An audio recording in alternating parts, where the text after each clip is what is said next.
Summertime's coming up, and you know what that means. A stinkier ball sack is on the way. And if you're like McClay, not only do they stink, but you probably have been growing them out since November. But they deserve better. And we're here to help. The Performance Package 4.0 has arrived, and oh man, is it a game changer. Lawnmower 4.0 trimmer. You get the Weed Whacker Airy Nose Trimmer, the Crop Reviver Ball Deodorant, the Crop Preserver, boxers. You even get a traveling bag. So get 20% off and free shipping with promo code Bogcast at manscaped.com. That's 20% off and free shipping at manscaped.com with promo code Bogcast. Trust me, your balls will thank you.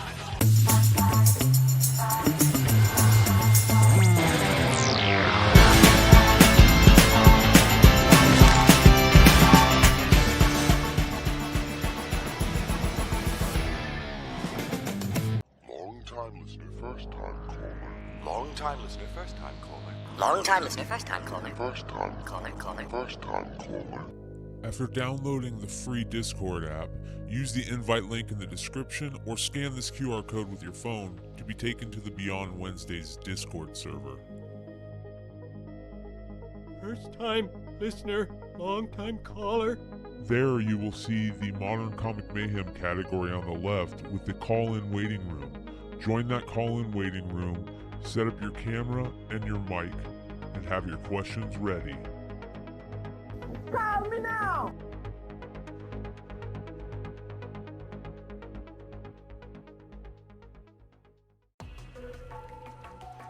Did you see who the pilot was? Was it like a model or something? Yeah, female Colombian model that is just gorgeous. Talked about as the greatest UFO video of all time now. Like, yeah. That's like the best footage ever. Crazy, dude. Look at that. Yep, pilot captures were describing the best photo ever. That is crazy. Here is the model found, or that put that out. This is her right here. No, Colombian model claims to have captured what some are describing. Was it just like her and a pilot or something? Yeah, it was her flying. Oh, she was flying the plane? Yeah. Holy shit. Just flying the plane with her fucking cell phone out? It probably had a GoPro on it.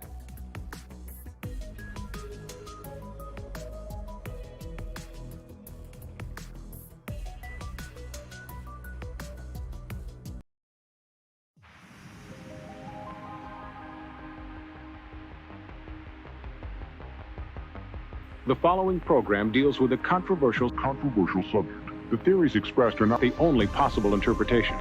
The viewer is invited to make a judgment based on all available information.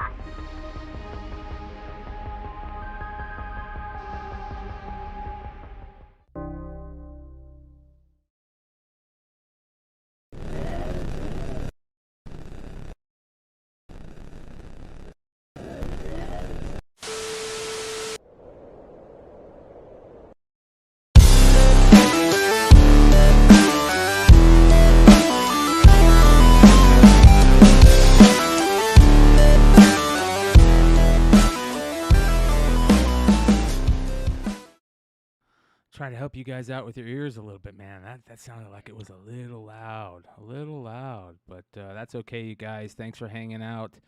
We've got a good show tonight. New little setup. What do you think here, Hood? What do you think? You can't see it unless you look at your I phone. can. Okay, good. I'm watching it on my. Let me know what you think about this. I like this. I think I might go with this. I think we might rock with this. I just got to get the chat working at the top. We'll get that working as the night progresses. I want to say thank you to everybody hanging out. 48 live at the beginning of the show. I wonder why. Why do you think, Hood? Man, I don't know. It's probably because of me, dude. You know. Yeah. I think so. I'm just playing, man. I think so. Nah, I man. think Saturday night, bro. It is. It's Saturday night, brother, and that means MCM. But this Saturday, it also means our boy Mighty Mel V. Let's take a little peek in at a live sale. We've got our boy International Comics Josh selling some wares over there. I would suggest that you guys just Man, he looks like the guy behind the chair, right? That'd like to help you break into a bank, right? Little to the left, Red Hood. Okay. Jesus Christ, man. He'll never get arrested looking like that. You know what I mean? Yeah, yes, sir. Like someone like me, bro. My hands are in cuffs, bro. All right, we're trying to figure this out for you guys. Let's see if we can do this. But yeah, our boy Josh. What's he selling, man? What's he got? Is I don't know. he going to sign the book now? Jesus Christ, he's not that famous. I know. Let's take a listen. Ready? I'm ready when you are. 5, 3. What? He's got slap. You know what? You know what I'm gonna do? Cause Vaughn was so honest. I'm gonna throw his name on the giveaway. Oh, nice. Only one. That's how we give it up here. And his name is Vaughn, so we're good. All right. Here we go. Let's do it. All right. So I also have an SS signed by McFarlane, D325. So then I have this was the Street Fighter Shadow Lu special. This was the Lao cover. $40. Came got a little booty. There you go. Yeah. What do you think? Yeah. And then we have this was the 1 in 10 Yes. show. Yeah. Yes. That's only 20? Dude, the last sale, it went from like a $80 book to a $20 book in like 12 days. So My man Vaughn got that claim on E. Claim on E, okay. That's another entry for my man Vaughn right here. Yep. Hey, thanks, Jeff. Boom, copy. So we'll keep an eye on them throughout the night. I'm sure these guys will probably finish a little earlier than we do, and you'll probably see them coming over here hanging out the way it works. Hey, Brian. So I got 4 of these, and I'm going to open one every 30 minutes. Well, okay. Hold on. We don't know what you're talking about yet, bro. Oh, okay. So I've got the Dallas Cowboy cheerleaders giant full color photo card from Topps 1981. Okay. I like and so it, bro. this is gonna be like a strip tease, bro. I like it. Let's see it. Let's see what we can get, bro. What up, Nate? How you doing, brother? Good, man. I was caught up in the hockey playoffs. The Rangers look good tonight. Oh, are they winning? Bro. Please. They're up 4-1 right now, and the Leafs actually made it out of the first round. They beat the Lightning in overtime. First time since 2004. I'm gonna watch that game tonight, dude. Where was it? And in Toronto? The Oilers. What's that? Was it in Toronto? No, I think it was in. I think it was in Tampa. It was in Tampa. Okay. Bro. What about the Oilers? So McDavid scored right off the bat, and they were up 1-0. They actually are tied 1-1 now, but McDavid and Draisaitl had a 2-on-1 break. They had it wide open and missed. So. Wow. All right, Hood, let's see what you got. Bro, I got Nicole Simpson, bro. Is that really Nicole Simpson? Look at that, dude. Look like OJ punched her in the face, bro. Is that her name? Hey. No. It's her name's Angela. She likes Mexican food, and she likes long strolls on the beach with a guy named Joe. Yeah. Let's see. And that's all there is. It's not a refractor. Terrible, dude. Jesus Christ, this is somebody's grandmother now. Jesus Christ. Right? Somebody. Hey, I saw your mom on MCM. Wish it was mine. Red Hood was fondling her. Dude, I bet you that happens more than you think, bro. Well, you know what? I can't go out like that. Let's see what hopefully I don't get a double. It's funny, actually, one of my first bosses when I got out of college, she was a honeybee for the Charlotte Hornets. Really? Bro. Well, I got something funny to talk about for this whole thing right here. Hood is opening up these 1981 Dallas Cowboys cheerleaders stuff, right? Well, I don't know if it was 81. It might have been 81 or 82. It might have been 82. In 1982, I know at least in 1982, it wouldn't have been earlier. There was a famous lady in Major League Baseball known as Morgana. The Kissing Bandit, baby. Yeah, dude. The only person who can get on the field and not get in trouble. The Kissing Bandit. And did you guys know that we know somebody that is related to the Kissing Bandit? Get out of here. Yes, we It's do. not Yee, is it? No.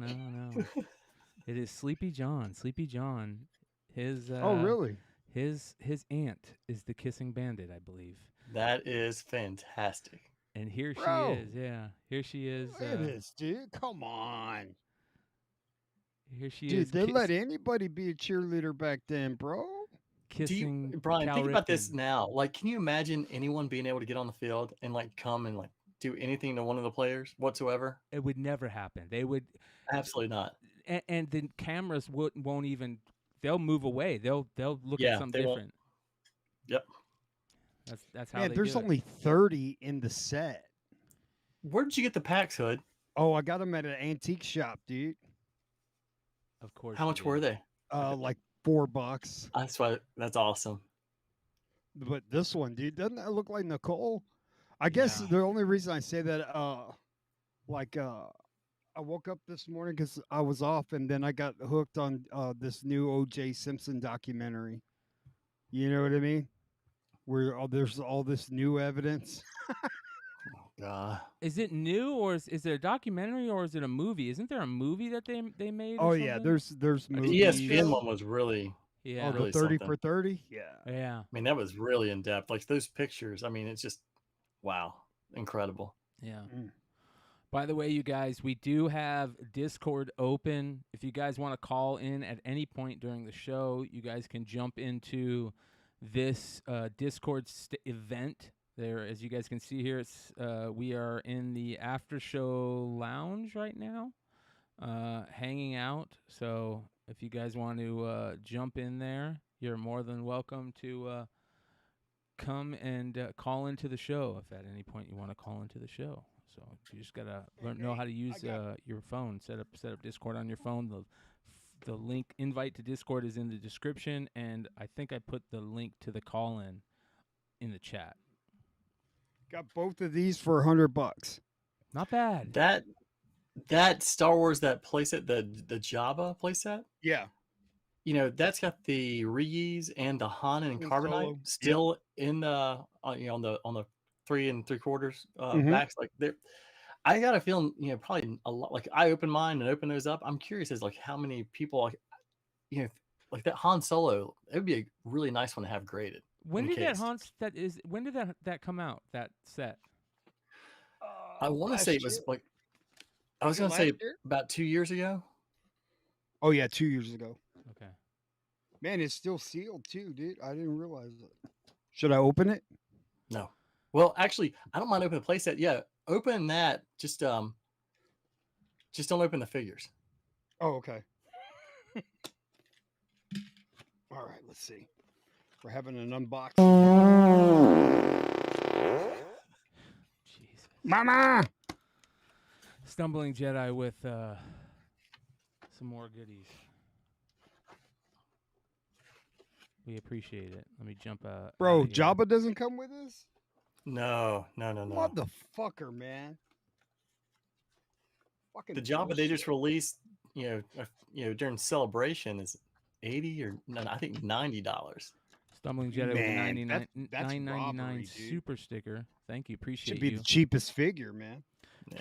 Stumbling Jedi also dropped a chat at the beginning. Amen. Amen, brother. Amen. Remember, you guys. Hey, speaking of weed or cannabis or the multiples of cannabis, cannabi, I like to smoke multiples of cannabis. I smoke cannabi. And if you guys enjoy that stuff, you should check out the Bogcast. And not only that, something kind of cool happened. We got chosen on our local New Times magazine place or whatever it is. Did you guys happen to see that? That was kind of cool. Let me go to it. Is that what you posted on IG? I did. Yeah, saw that. Let me show everybody this. Oh yeah, you ain't lying, Nate. Here's the fucking stupid Rees. They should have made a boosh. You know what I mean? And put the boosh in there. So this is kind of cool. That's pretty fucking dope. That Look is at that, dope, Brian. dude. That is It's sick. good. That's really sick, bro. Is it a 6-inch? No, Hey, it's 3 that's what she 3/4. It's said. classic. Yeah. I was waiting for It's that. Joe's. You know it's small. Yeah. Yeah, sorry. So there's a link, you guys, in the description that I'm going to put in the description. We got You're chosen free of the carbonite sickness. for Best of the Valley podcast, which is kind of cool. It's not super crazy, but at least it will help us get more people to check us out. So I'm going to drop this link here in the description. And if you guys would, starting May 1st, I think May 1st to like the 21st, you guys can go to that link and vote for us over there. And you could do it every day. So if you guys, have a smoke break and you get a chance to think about what strain you're smoking, and just remember to check out that link and go vote for us. It will really, really, really, really help us. It is currently in the description. It'd be kind of cool. We'll see. It'll get us into a magazine at least. Yeah. Bro, you ain't lying, Nate. That would be a badass figure to get graded, dude. It would look really good. I have not seen any of those graded. Because it wouldn't come in as uncirculated because it's punched and comes out of the box. But you've got to think it's got to be an 85 plus, or if you can get one that's a 9 or on the modern scale of 9.0, be nice. And this is great, you guys. I love it. Keep them going. I want to keep these going. I want to count throughout the show and at the end of the show. We'd appreciate it. Bonkers, bonkers, bonkers, bonkers, bonkers. Bonkers. So. The best, Brian, was when you were doing the bonkers wrappers for the Teenage Mutant Ninja Turtles on the Marker Report a long time ago and saying how those are bonkers. Because I remember someone paid literally $200 for the wrapper. Oh, yeah, dude. Oh, yeah. People are nuts, man. They're crazy. I love that shit. Speaking of collecting weird shit, I got something kind of cool to share with you guys. Have you guys ever thought about collecting like matchbooks? You see how people collect matchbooks? No. You ever see people will collect? They'll like grab matchbooks from different bars all around the world. Yep. And they'll like throw them in a big bowl or something. I always thought that was cool. Well, how about this? Would you guys? What about collecting business cards? And not any old business card. How about a 1984 business card from Ron Friends? That looks great. Could this be the first appearance of the black suit anywhere? Says here, Ron Friends brought the black suit Spidey to life for us on the cover and interior pages of his first appearance with the help of the legendary Klaus Janson. So, pretty cool. 1984 business card. Signed on the back. Best wishes, Ron Friends. And it's graded. That's pretty dope. I'm surprised it's great. Like that was the thing when I saw this. I thought that it was great, but I didn't realize that BGS would grade business cards. Yeah, I've never seen that before, so I don't know if they made an exception, but I thought that was really cool. Bro, this dude, he was so pumped when he ripped off that idea from that kid. He knew. He said, "Man, what a great idea! I'm going to make a fucking business card, and it will remind me all the times that I ripped off that kid for the Black Seed Spidey." Yeah. Bro, this took me down a rabbit hole, right? A rabbit hole. So far that I saw this. Check this out. We'll be talking about trading with other business card collectors. There are some guides for etiquette when you trade cards that you should know about. I want you guys to know about these. This is very important for all you business card collectors. This is very important. Take note. First and foremost, you should know that you should send new cards that are in relatively good condition, that are mint. There are no cards, no pinholes, no writing. They're not. Even shows you good versions. Worn out. They're not. As you can see, no markers, none of that stuff. Use these small coin envelopes. They're 3 inches by 2 inches. This is how you send it. They to each other hold collectors. about 10 cards, quite snugly and securely. You can get them at any He is now the president of PSA. office supply store. About 100, 250 cards for $10. And then you got to do this to them. They make paper strips and wrap them around the cards. This is a bit more time and labor intensive, but it works quite nicely for holding onto your cards. You wrap the paper around your business cards, and then you put a piece of tape onto the piece of paper, and that holds your cards. Told you, dude, I went down a freaking rabbit hole with this stuff. Bro, if only BGS could make some of those paper strips. Yeah. They probably do, dude. They probably do. Wow. So business card collecting is a big deal. It's a very big deal, and I don't think you guys realize how serious this is. Right? Dude, look at his eyes, bro. He's fucking excited about these business cards. He's bro. in, dude. He's in. He's looking right through you, Joe. Yeah, yeah. Bro, he's totally into it. But that being said, I think this is kind of cool, especially if you get into the famous people's business cards. Like, how cool would it be to have some of these and get these graded? These are real, by the way. Real business cards from Mark Zuckerberg. It says, "I'm CEO, bitch." Really? Yep. Real deal.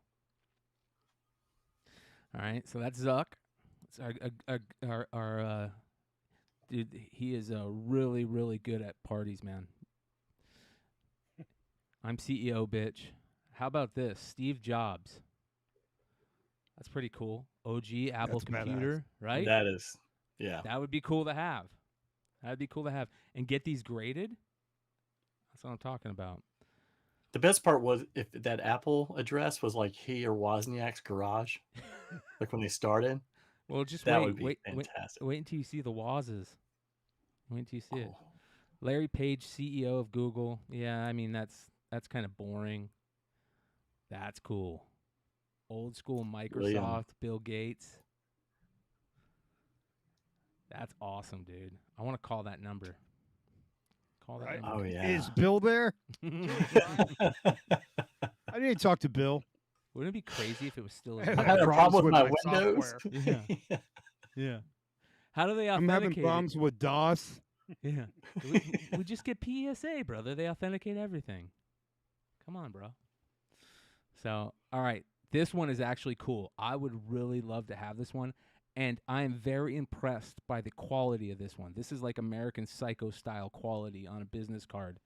This is Barack Obama when he was a senator, a state senator, right? So, pretty cool. Even got a back. It's got a nice little stamp, foil stamp.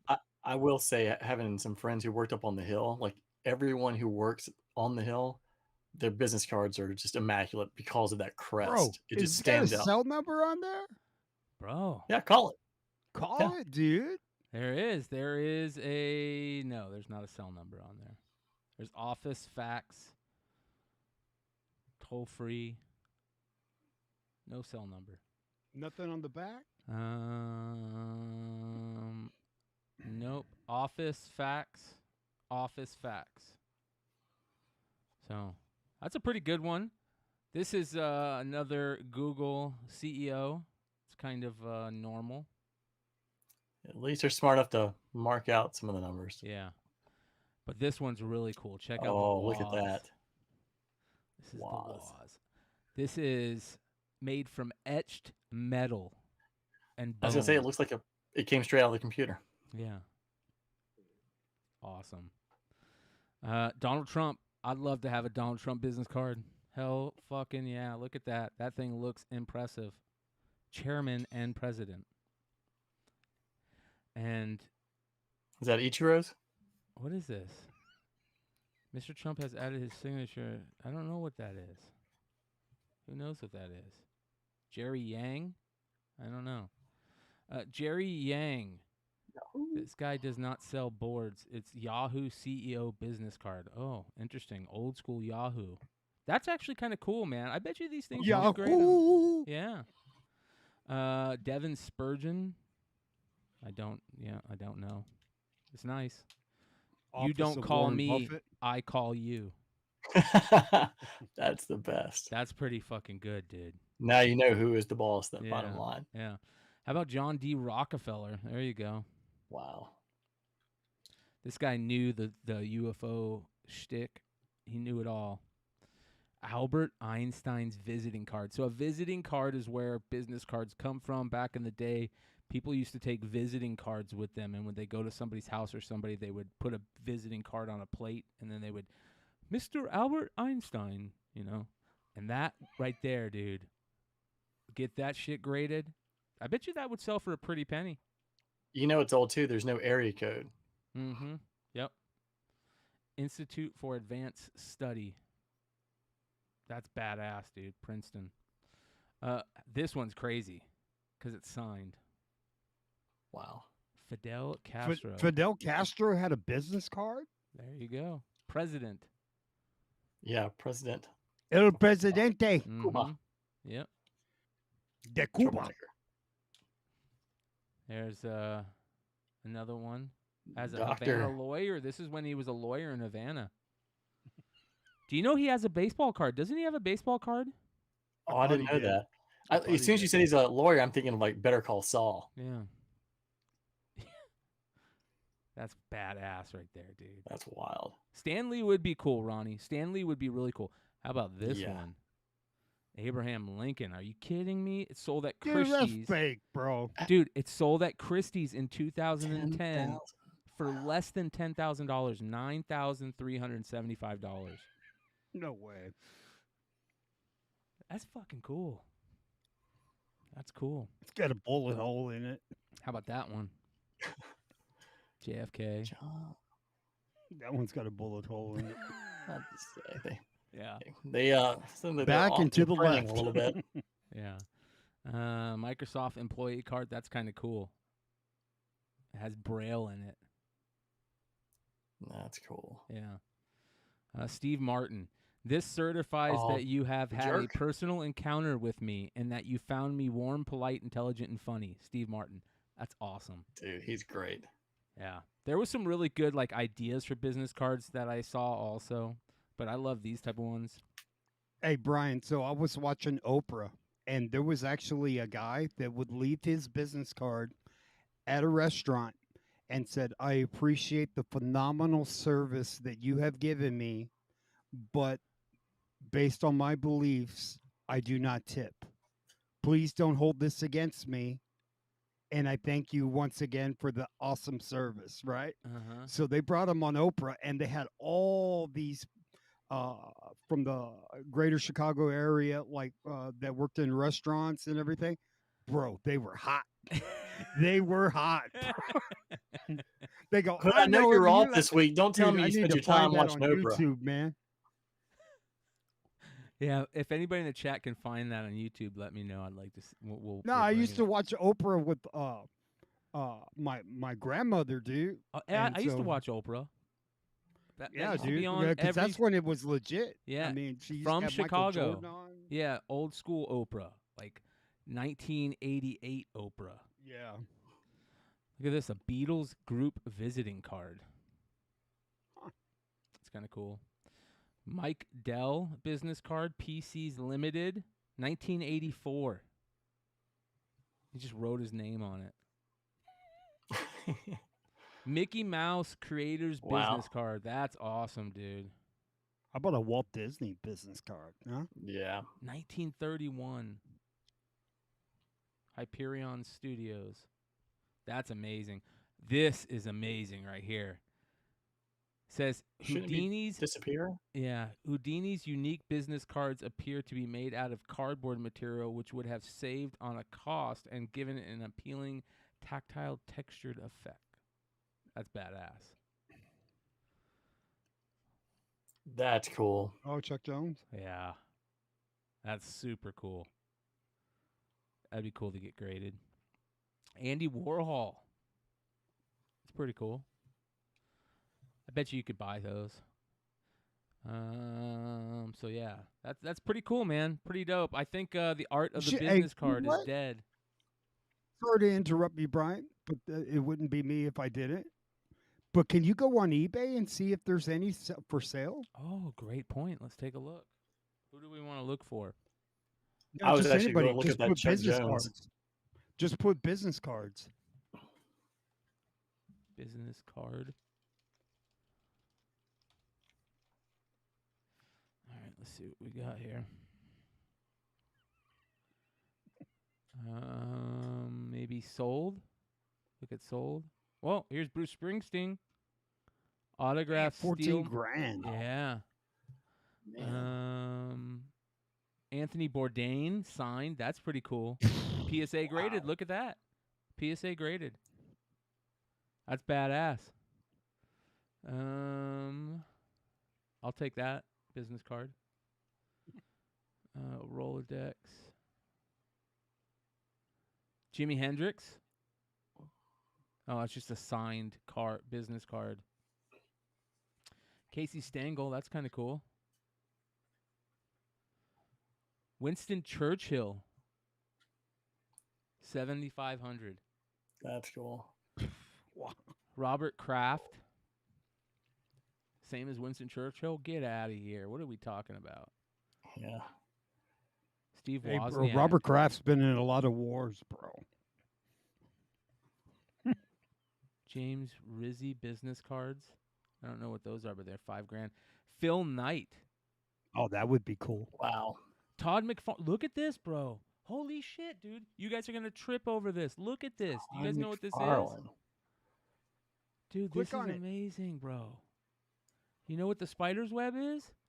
That's the place where that famous book that Todd McFarlane signed, and it looks like a weird signature on the leg up in Seattle on the day it came out. I heard that his brother owned that shop.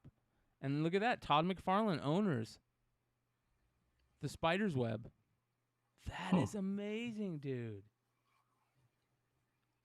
So that's where that comes from. So for those of you guys that don't know, I think I might have one. Hold on. I think I might have one right behind me. Let me check.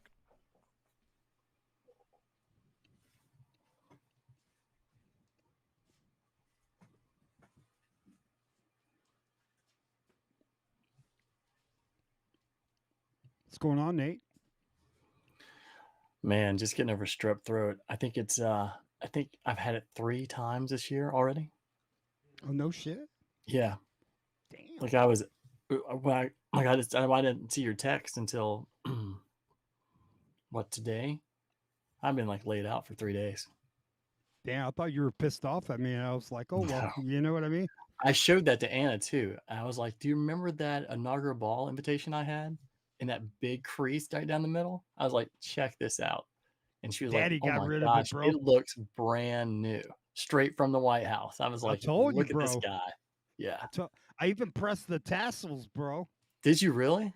Oh, yeah, bro. It looks fantastic. I mean, it looks tremendous. I knew I wouldn't be able to find it, but that's pretty cool.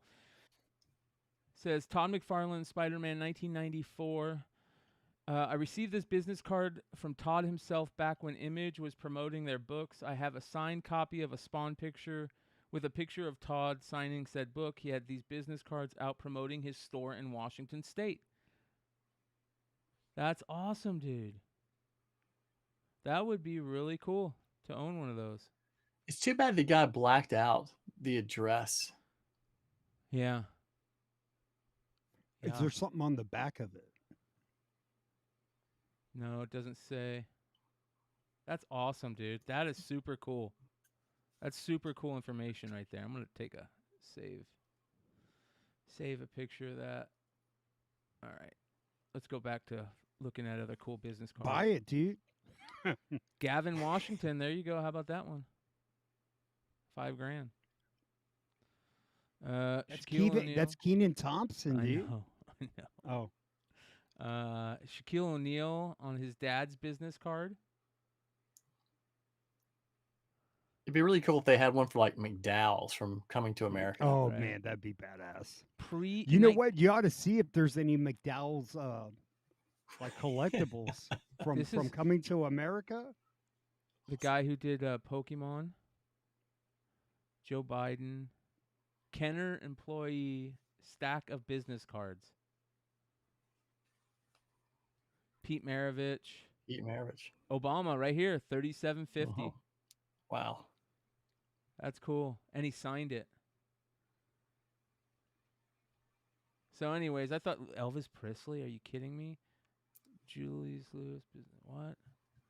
I don't know, man, but I thought this was Mickey Mantle, what? Wow. Well, he Sailor had a Jerry. restaurant. That's pretty cool. Frank Sinatra. They just keep Sinatra. coming. I'm trying to walk away from this damn story. Anyways, business cards, collect them, check them out. Books, check them out. Pretty interesting stuff. What do you think, Hood? Yeah, man.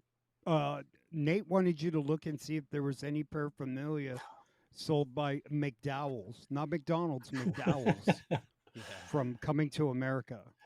Yeah, Brian, just talking about the business cards real quickly. When I went up to St. Louis last year to see if we could catch Pulhouse's 700th home run, I was talking to a guy when we were waiting in line, and they had the connecting bobbleheads that day, and he told me that he already had like the other ones that connected with like Wainwright and Molina, and he would send them to me, and so we exchanged addresses, and he gave me his business card, and he was like, funny thing about my business card is, he's like, let me show you this one. And he pulled one out and it was autographed by Albert Pujols. He said that he was with someone and they were at a Cardinals event and he didn't have anything else for him to sign. So he pulled out his friend's business card and he got it like laminate or put in lucite and then sent it to him. And so he's got it displayed at the bank he works at. So I thought that's very cool.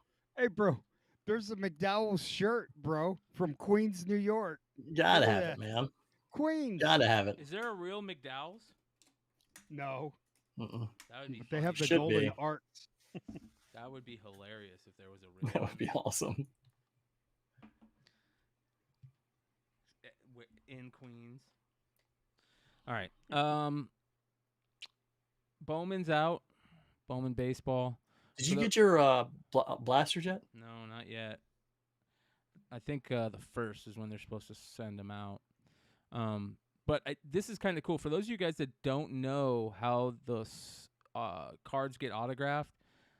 They, the Topps employees will take them to players, and they'll, they're just in boxes, stacks of them, and the players will sign them. But this year, Topps had a special event where they had 50 of the players that were gonna sign cards.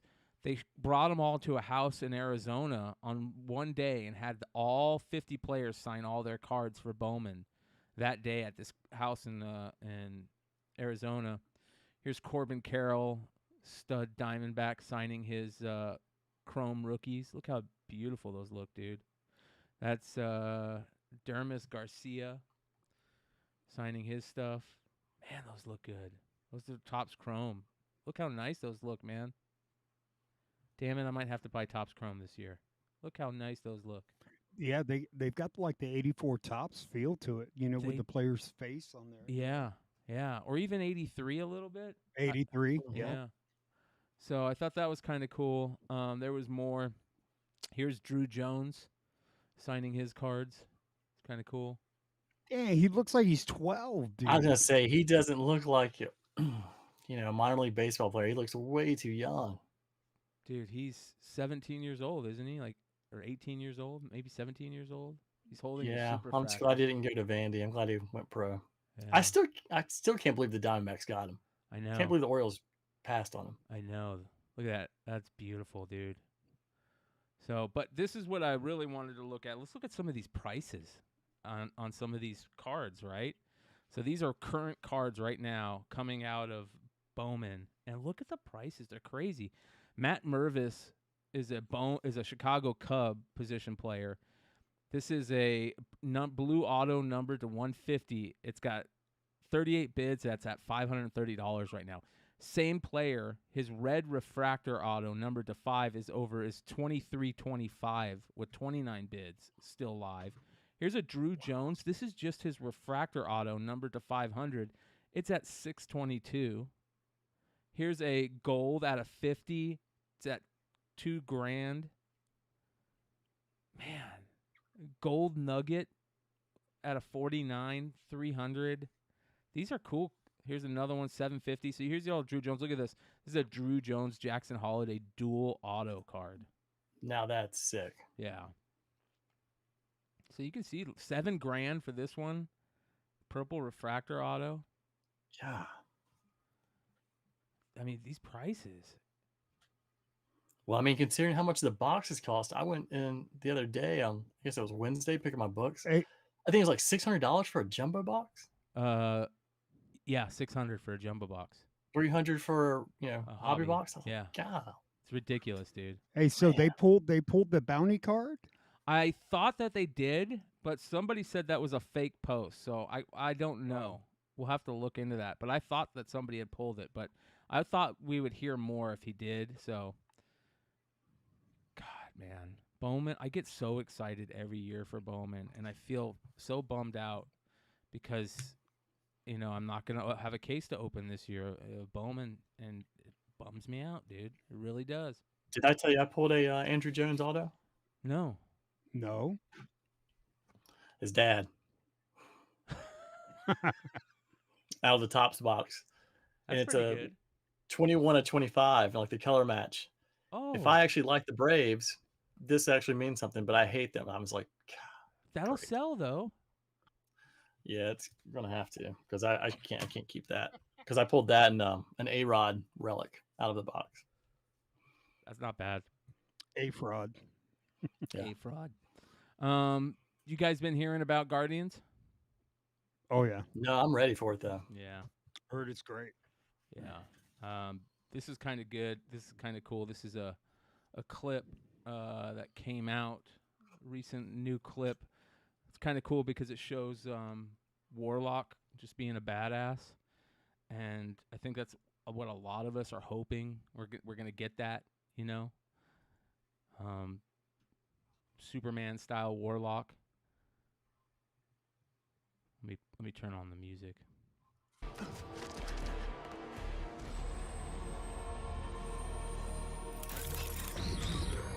On the ground!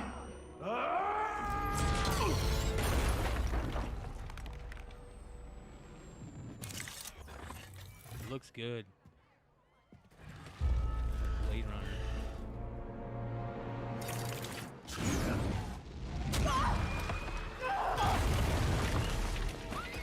No, stop! No! Please! Stop, please! Right? It looks pretty good. Doesn't look bad. I just like it when Drax hits that little girl in the head with the dodgeball or whatever it is. Yeah. Like 2 feet away. Yeah. Everybody's saying it's good. Chris Pratt came out and said that it was amazing. He waited to watch it, I guess, until the end until the premiere. He said he's blown away. What year is that? 89? 86. The best one. Yeah. With no, Bonds the best. It might be the best because the numbers of players, but I like 83 and 82. I like 83 called Strawberry, but Canseco, Jackson, Clark, Bonds, Bonilla, yeah, Joyner, Wally Jolly. Yeah. Have you had? Are you just collecting the boxes or what? Yeah. No, man. I'm gonna open them up and pull all the bonds and send them out. Sooner or later, he's got to make the Hall of Fame. The Bonds 10s go for a pretty good amount. Yeah. Or a pretty fair amount. Yeah, they're good for what, about $400? Bo Jackson is the best looking card, though, man. Yeah, Yes, I agree. yes, it is. I agree, 100%. You know what is underrated? That rookie set, the 86 Dunruss, the rookies. Yeah. That is so fucking underrated. I like man. Fleer Tiffany, bro. Oh yeah, I've got the Fleer Tiffany set. I love that. There's those Donners, especially when you get like 85, 86, like an 87, they're hard to get centered because of you have the lines going, I guess there's little lines on the 85 on the sides, and then the black border. Then the 86, you have the lines that run horizontal, and then you have the baseballs on the black borders on 87. tough. Look at this. Lord of Brooklyn saying, Phi Lavelle, guaranteed. Angela, guaranteed. So are Chris Pratt and are all the main guys, like I know like Drax has said he's not coming back, but are Pratt and all the main characters pretty much done after this one? That's what I think. A lot of people think Pratt's going to stay, but I think that we're only going to have Groot and Nebula stay, but we'll see. You got to have Pratt. He literally is the glue behind that team. Like everything he does, man, just that humor. He is the cog for that wheel. Yeah. Bro, they made Warlock look like a bad motherfucker, bro. Yeah, they did. They sure did. Sure enough. It's too bad James Gunn can't continue the story, you know? Yeah. Rotten Tomatoes, 79%. That's kind of shitty. What's going on there? Just a bunch That's of people wild, don't know what man. they're looking for. Two of the main people gave it like high scores, like Campia, John Campia, and what's her name? The one who's always tough on Marvel movies. She actually said it was great. What's her check this name? out. God damn it. Your friend once took advantage. I learned my lessons. I aimed some small part of my mental capacity back in my own direction, and now gravity itself serves my whims. You must find Counter-Earth familiar. Counter-Earth? I visited your planet many years ago. Earth hasn't been my planet in a long time. Your people had wonderful spirit. The art and music and literature. That guy's going to annoy the piss out of me. That guy's going to annoy me so much. What is up with his voice? Literature. I can't do that, man. That makes me want to laugh. Like he'll say a certain word and I'm gonna want to laugh. We're some of the finest in the universe. Earth would be a fabulous place were it not for the ignorant. He sounds like a 1920s Nazi bad guy in a movie. And bigotry. Okay. It inspired me to create Counter-Earth. I don't care. All of the good and none of the bad. I don't need another speech by some impotent whack job whose mother didn't love him, rationalizing why he needs to conquer the universe. I'm not trying to conquer the universe. I'm perfecting it. I'm perfecting it. There you go. Pass. No, I'm just joking. I want to see this so bad. I'm looking forward to it. I'm not going to go see it in the theaters, but... Hey, we were watching it, Brian. We already watched that one, bro. Hey, by the way... Bro. By the way, is there going to be any giveaways? Odds on there's going to be any comic giveaways at the theaters? Dude, they've been chisty, dude. You know how they used to give out the 11x17 posters? Like, I have yet to get one since COVID, man. Yeah. I've never been to a theater that ever gave away anything for a movie. Really? No. Because I actually had a friend, the Batman movie, when it came out, they had the comic book that came out. It was only in, I guess, select theaters. And a friend of mine, he was able to score one. But I was like, man, how do they select which theaters get these? I don't know, man. Like, we have an IMAX, so I go to the IMAX, and they always used to. I've got a fucking rack of the 11x17s. Actually, the Guardians, I think part 2 had one of the best posters. It had the cassette tape on there. And it was, very cool. That would be cool. Yeah. Let me ask you guys: are y'all going to see Return of the Jedi since it's in the theater? No. Huh? No. What? Yeah, re-release. It's out today. It's in the theaters today? Yeah. Yeah. Shit, I'm gonna go tomorrow. I'm going tomorrow. Let me see if they're showing it in. It's only for a few days, I think. Jesus. I'm so glad you guys are Star Wars nerds. Bro, hold on. Let me check my Fandango, bro. Speaking of Star Wars, you guys, Bogcast next week. It happens on May the 4th. And we're going to spend the whole episode talking about how much Kathleen Kennedy sucks. So come hang out with us. I don't think you have enough time. Yeah, I don't think we have enough time either. But we're going to be talking about my Star Wars history and my homie Keith's Star Wars history. And me and him, there's a huge backstory about me and him in Star Wars. But, man, I used to I come from major Star Wars nerddom. They just pissed me off in those last 3 movies. But that being said, you guys know I hate homage covers too, and every once in a while I'll like a few, and I like these Star Wars ones. Yeah. Yeah, Jerry Ordway, going old school. Do you see these, Hood? Holy shit. Yeah, bro. These are actually pretty good. Wow, look at that, dude. Yeah. Who did the covers? Jerry Ordway. Go to the next one. He's coming out in Next one? July. Shout out to Drunk Wookie.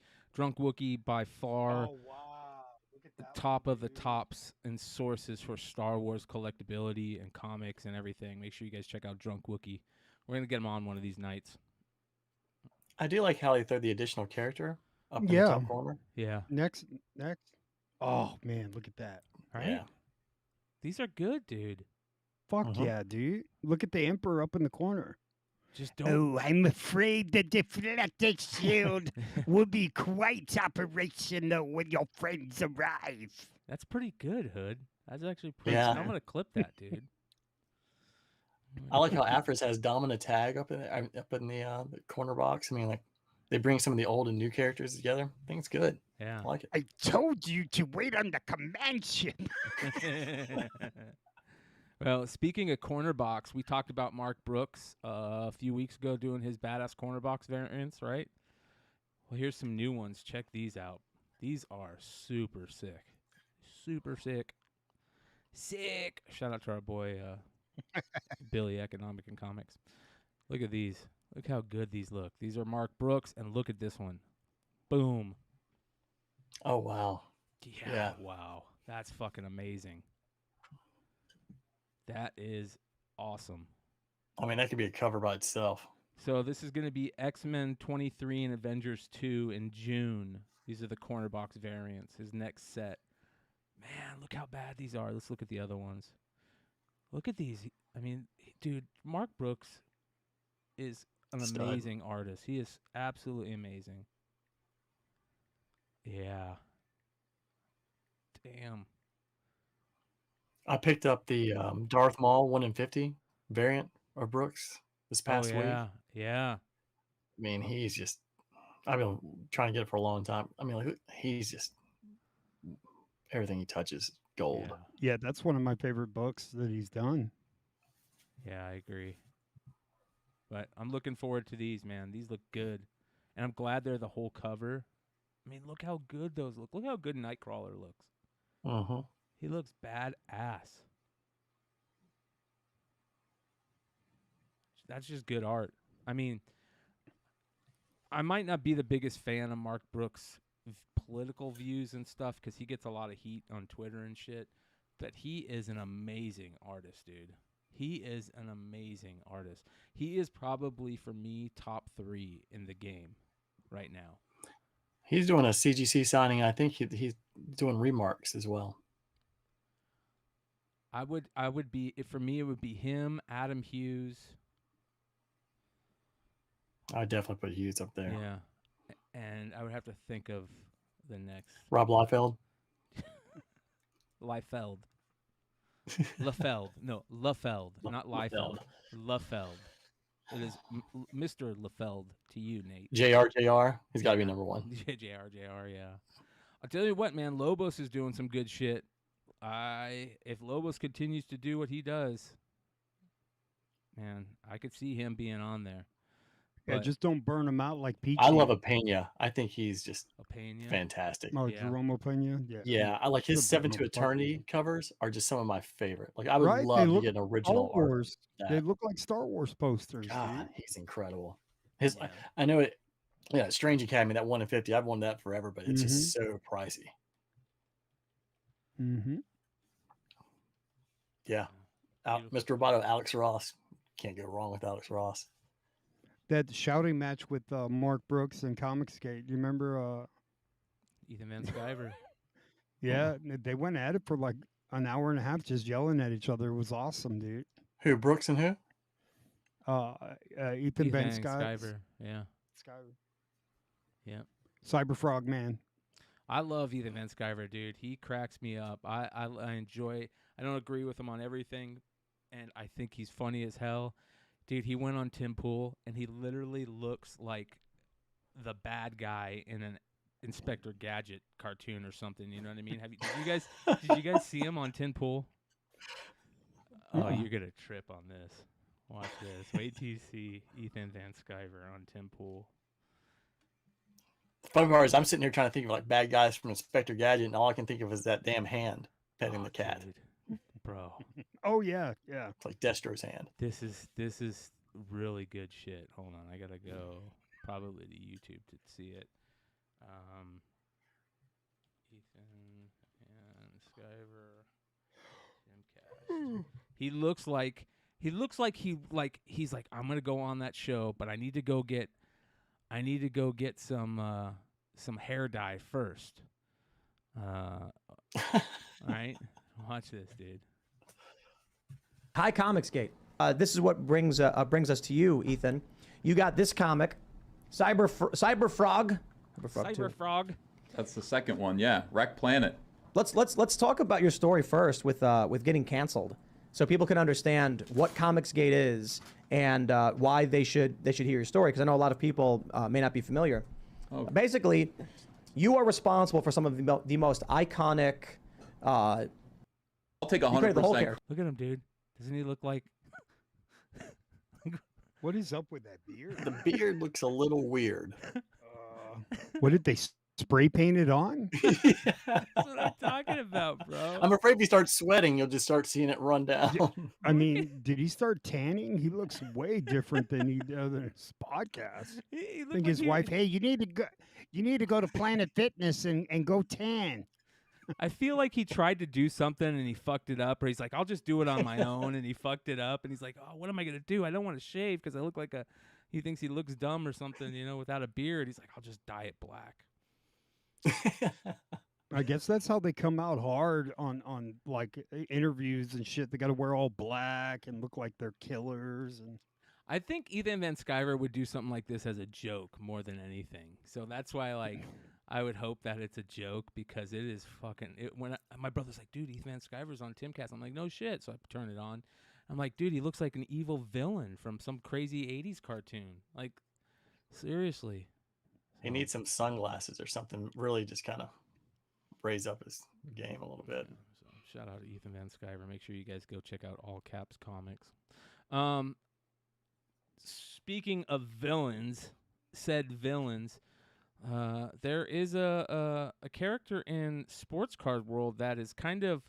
Some people consider him a villain. Some people consider him just a cool dude. A lot of people call him the Goblin. And that is our boy, Mr. Kenny Golden. Hey, doesn't Nate kind of look like Ken Golden? Not Dude, at that's all. not funny. Not at all.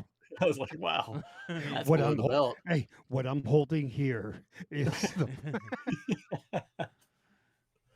So he has this show called The King of Collectibles. Take you anywhere at the drop of a hat. I've been in this business since I was a little kid, and I'm motivated by three things: competition, ego, and money. My job is to work for you. Rock, paper, scissors. People love doing business with me. Golden Auctions is the world's largest collectible marketplace. We find the greatest What is that? Is that That's Jim Morrison's, Morrison's driver's driver's license. license? Holy cow, dude. collectibles in the world. What do you think? Wow. Somebody in Japan, Australia, the United States, they can all be bidding against each other for a rare collectible. This is beyond rare. Hidden treasure exists out there that you couldn't possibly imagine. It could be $500,000, $600,000. Wow. You haven't seen anything yet. Dude, when I hear that on a commercial, I'm like, I have to go watch it. You haven't seen anything yet. I'm like, I gotta go check this out, dude. Yeah, is the original. I saw the Apple first computer. couple of episodes. Yeah, what'd you think? Yeah, I watched it. It's Yeah. okay. It comes across he comes across a little too cheesy to me. He is, dude. He is. He's super cheesy. And the It's daughter, al- I don't know if she's on the King Golden show or Jersey Shore. Yeah. So it's a bit much I agree, on that dude. front. It I will almost say, feels. Joe, did you see the one where Peyton Manning comes in and he's got the Sports Illustrated? So the first thing I did was go to the auction because that came out when I was at Tennessee. We were there at the same time, and it's got, it's for the people who haven't seen it. It's the '96, basically the preseason college edition, where Tennessee was #1. Peyton's on the cover, and they also take a part of where his dad's on the cover when Ole Miss was #1. But it was sent to Peyton's. I think this is when he lived in the old city. It was Peyton's version. So like, when you have the address at the bottom, it's to Peyton Manning. I was telling my wife about it. I was like, if that thing goes up, I'm getting it. Yeah, that'd be cool. He's this was kind of cool. This thing with Mike Tyson. Did you guys see this? Yeah.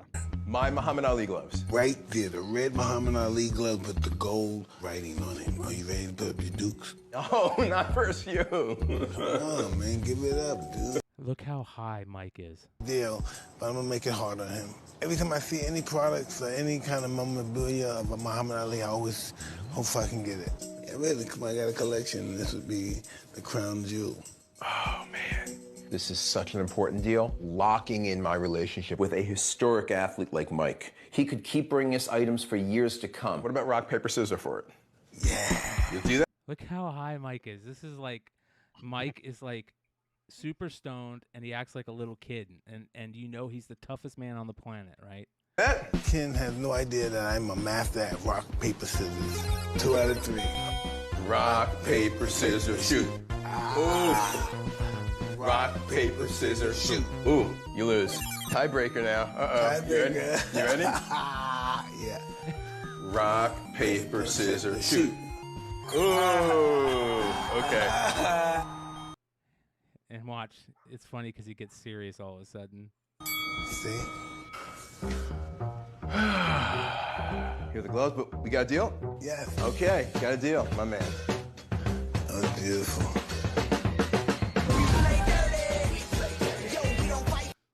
So I heard a lot of people liked it. I didn't see it. I don't know if I'm gonna watch it. I would just pay for the director's cut just of Tyson and him going at it. Yeah. Tyson. It's like you're trying not to watch almost the employees of Golden Auction, but just the people and what they have to sell.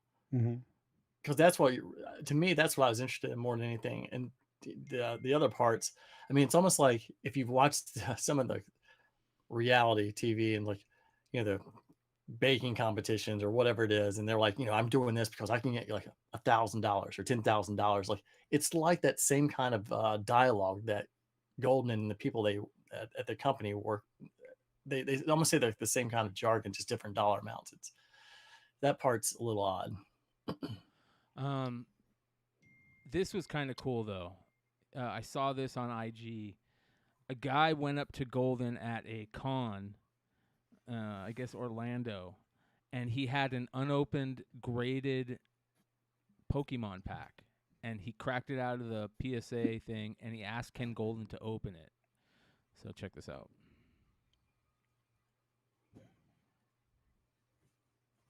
Anything. Dry coughing. Nope. Starmie. Nope. Poliwag. Vulpix. Sandshrew. I do not feel any hoppers in here. Nope. Energy. Oh my gosh! No way! No way, dude! Are you kidding me? Something cooking. Oh my god! No way! They said Charizard. Let's go! This was sealed. This was sealed. Yeah. This is the card I could not get last year with Logan Paul. Pretty dope. They pull the Charizard. Fuck Pokemon, dude. I will say one thing I learned from the show, I did not know it stood for Pocket Monsters. Yes. Is that what it means? Yeah. I thought that was very cool. I was like, oh, that's genius. There was some a comedian on YouTube, man, where he was acting like he was selling drugs, but he was actually selling Pokeballs. and he goes, You want to get on tonight? You want to get on? Remember when everybody was trying to find Pokeballs with see if you can't find that, Brian. It's fucking hysterical, dude. It's Pokemon joke. Pokemon. Hold Half on. of those are cool, bro, but 90% No, of the this time one I'm like, you'll laugh your ass off. I'm dude. like, it's fake, dude. It's fake. I feel like they're fake all the time. Like I saw No, one this one isn't. like that guy that goes into like, I'm gonna go into the hood and stare at gangsters and mean mug them. Like, what? Oh man. What? You're gonna get shot, bro. Quit fucking around Hold like on. that. Yeah, send it to me. Put it in the private chat, bro. Where's Solar Wookie? Solar Wookie in the chat. He says, "Hail Putin." Yeah, yes. Hail Satan. Oh, okay. It's a Pokemon prank on cops. I think you got me finding these weird videos. that No, like man, get this me- one, dude, you will laugh your ass off, dude. You got him going for McDowell stuff. It's Ed Bassmaster. All right, here we go. This guy's gonna get me totally. What's good, fellas? What's good? Gonna get me totally copyright strike. Yeah, man. Ed, There's no Ed copyright on Bassmaster, this. don't copyright strike me, please. It doesn't matter. We're already copyright strike. There hasn't been a show that hasn't been copyright striked in 9 months. Let's get it. Y'all looking to get on? Y'all looking to get on tonight? That's what I'm saying. You looking to get on, right? Oh, shit. All right, yo. I'll get you up to that next level, though, I'm saying. If you're looking to get to the next level, dog, I got what you need. Dude, you can't. I'm level 16 right now. There's no way you're going to beat that. And I've got a gold bat. Well, you know, there's a 5-0 right there. You can't beat my Weedle. Stop it to my... Look, I got weed. You need Weedle? You can't beat my Weedle. I got Weedle, dog. Trust me, I got Weedle. I got Weedle. Hey, what's going on? How you doing, girl? Girl. I'm sorry, ma'am. Officer. I'm sorry, officer. My bad. What are you doing? I'm just chilling. Just chilling. Why'd you ask Fake. me looking to get on what? Them? I was just saying if they want to get to the next level. That's all I said. Y'all want to get to So the... you're looking to get on a few times. So Yeah, what yeah, you yeah. mean by that? I wanted to see if they want to get on to the next level. You know what I'm saying? So the next level of what? Whatever's, you know, their cup of tea. I don't know. I could tell what they was looking for. What are they looking for? You can ask them if you want. No, I'm asking you. Well, I'm just taking a guess. I seen him looking on his phone, so I'm thinking he's looking for the Pokemons. You got anything on you? Fake. This better be fake. Nah, you can check me. You're Check on my mute, pockets if you don't believe me. So you're trying to say that you're Check what? offering them some sort of Pokemon stuff? Yeah. What's this? Just, you know what I mean? It's what I do. I hustle. I run Pokemon. I told you. You have Pokemon balls in your pocket? Yeah. And what is it? It's just Pokemon balls. I knew they was looking to get on, so. Yo, fellas, I told you I got the. What the f- is this shit? It's Pokemon balls, see? See? Pokemon balls. Yeah. And she harassing me over Pokeballs, you know what I'm saying? You need what you need, man. I got. You really just have a pocket full of Pokeballs. How many of these things do you have, man? I sell them for a living, dog. You sell them? Get the fuck out of here. Yeah. Well, you tell me to empty my. All right, we're gonna make a poll. Cause this one, I feel like you're on mute, Hood. I feel like it's probably fake. It's not fake. But Jesus. it's good. It's good. It's good. So let's continue, and I'll start the poll. My pockets. I'm emptying my pockets. How much do you sell these for? I get one for $5. You can get. Yo, I can't even. That's all I got.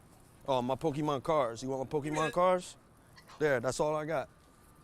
I can't. Nothing else. I don't even know what I just want to Shit. do right now. That's it. Is this the first for you two? This my first offense. All right. This is my first offense. We got the poll going. Go hit it up, you guys. I want to know if that is real or fake. All right. Before we get into our main thing that I want to talk about tonight, you know, we got to get into some drama for your mama. Drama. Ready? Let's do it.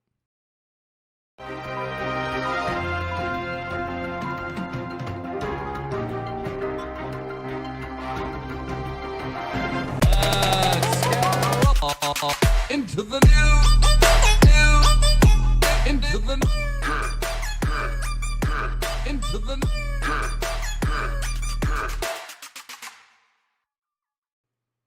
Hood, you remind me of the guy from Police Academy who makes all the noises. Oh yeah, I remember that. I have no idea what the guy's name is. I just remember he's in Spaceballs. Whatever happened. Oh yeah, he came out in Spaceballs. That's right. He was a comedian. He was a really Yeah. good comedian. Yeah. Yeah. No idea what his name is. Yeah, neither do I. All right, you guys. So a big part of Drama Alert lately has been our favorite foil covers. Your guys' favorite foil covers, my favorite foil covers, everybody's favorite foil covers. Starting off, of course, we saw some Batmans last week. Well, you guys remember me saying, like, I don't get it. Why did they cut off the sides of the Batman, right? Remember how the sides were cut off weird? And somebody hit me up and said, Bryan, don't you remember that the original posters for 89 Batman were like that? And I didn't remember that, so I guess that they had the little bat thing cut off. But nope, you guys, don't worry. You can get your Batman just like you remember it. And how Comic Tom has them for 9/8. What do you think? He's got a few left.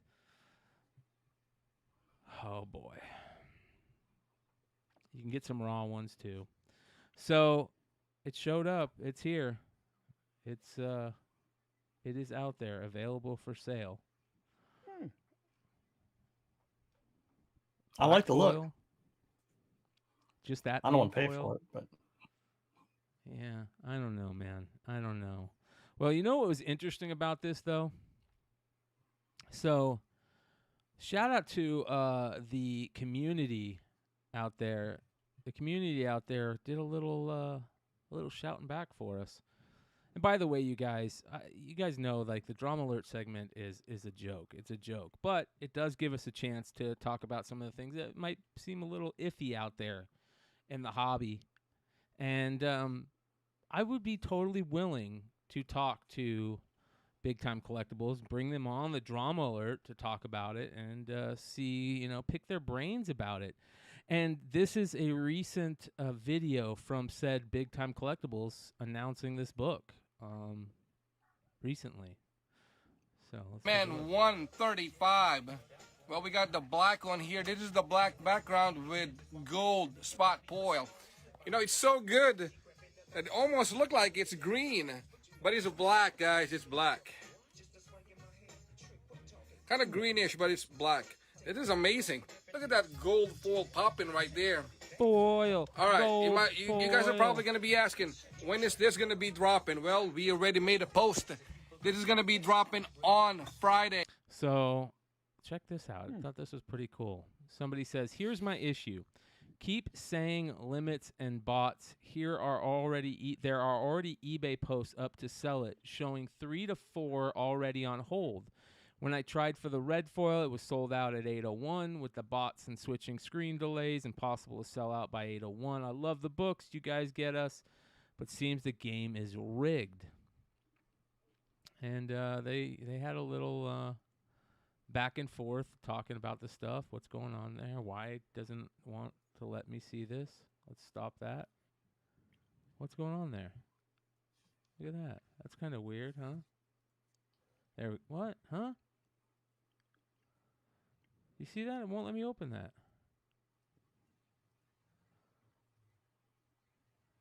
That is weird. Let's take a look. they banned the Drama Alert.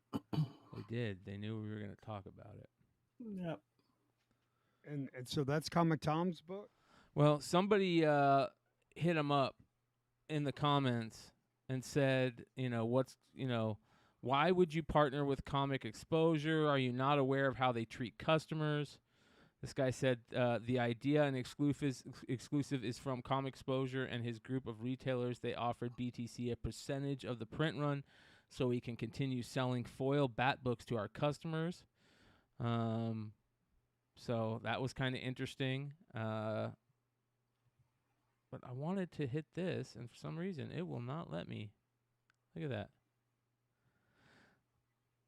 So basically, somebody responded and said, hey, why don't you go on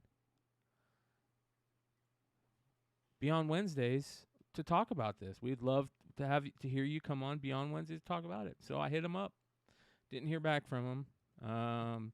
Got a little message, an automated message that said, thanks for messaging us. We try to be as responsive as possible. We'll get back to you soon. Message during after hours, weekends, and holidays will be answered the following business day. So, wah, wah, wah. You guys going to buy any? No, I think actually Harold in the chat, it's true. Like they're just going to foil everything. Everything. I mean, I know they're doing all the DC insignias, but he mentioned like you look for Hulk 181 because I think when I was at New York Comic Con, they had the Detective Comics 27, the Action Comics one. So basically, any big key is going to get a foil at some point. If they foiled a fucking cock, people would want it. Oh, let me get the Comic Tom cock foil. Yeah. Yep. Got to get the cock foil. It's coming, Stupid, bro. man. Hey, you know, Josh from International Comics posted a unboxing. I think he did an unboxing on his IG. And let me take a seat here. And I thought it was because I remember funny. Josh showing before, like there was ASM 300s, like the Mexican versions that were foil. Yeah. What'd you say about Mexicans, bro? Just the one that I know named Redhood. We don't use aluminum foil, vato. I thought it was funny. Don't shake your head, Brian. But it was one of those battle damage variants, but instead of it was Tampon Man. And I'm like, we're starting to get to that point where we just got to start making fun of these things. You know what I mean? Like, it's getting that bad. All right, we'll see what happens. I extended the arm. I extended the spot, just like there's spots for anybody that wants to come on the show, man. Like, if you're brought up in Drama Alert and you want to, speak your piece, we'll give you the opportunity. That's how we roll. Check this out. Shout out Bronze Age Nerd out there finding more art thievery. We all know art thievery happens. What? Matina is still reeling because of it, I think. People are starting to forget it a little bit, but he took a big hit, man, when it came out about his art thievery. And, every once in a while we'll hear about it, people thieving art.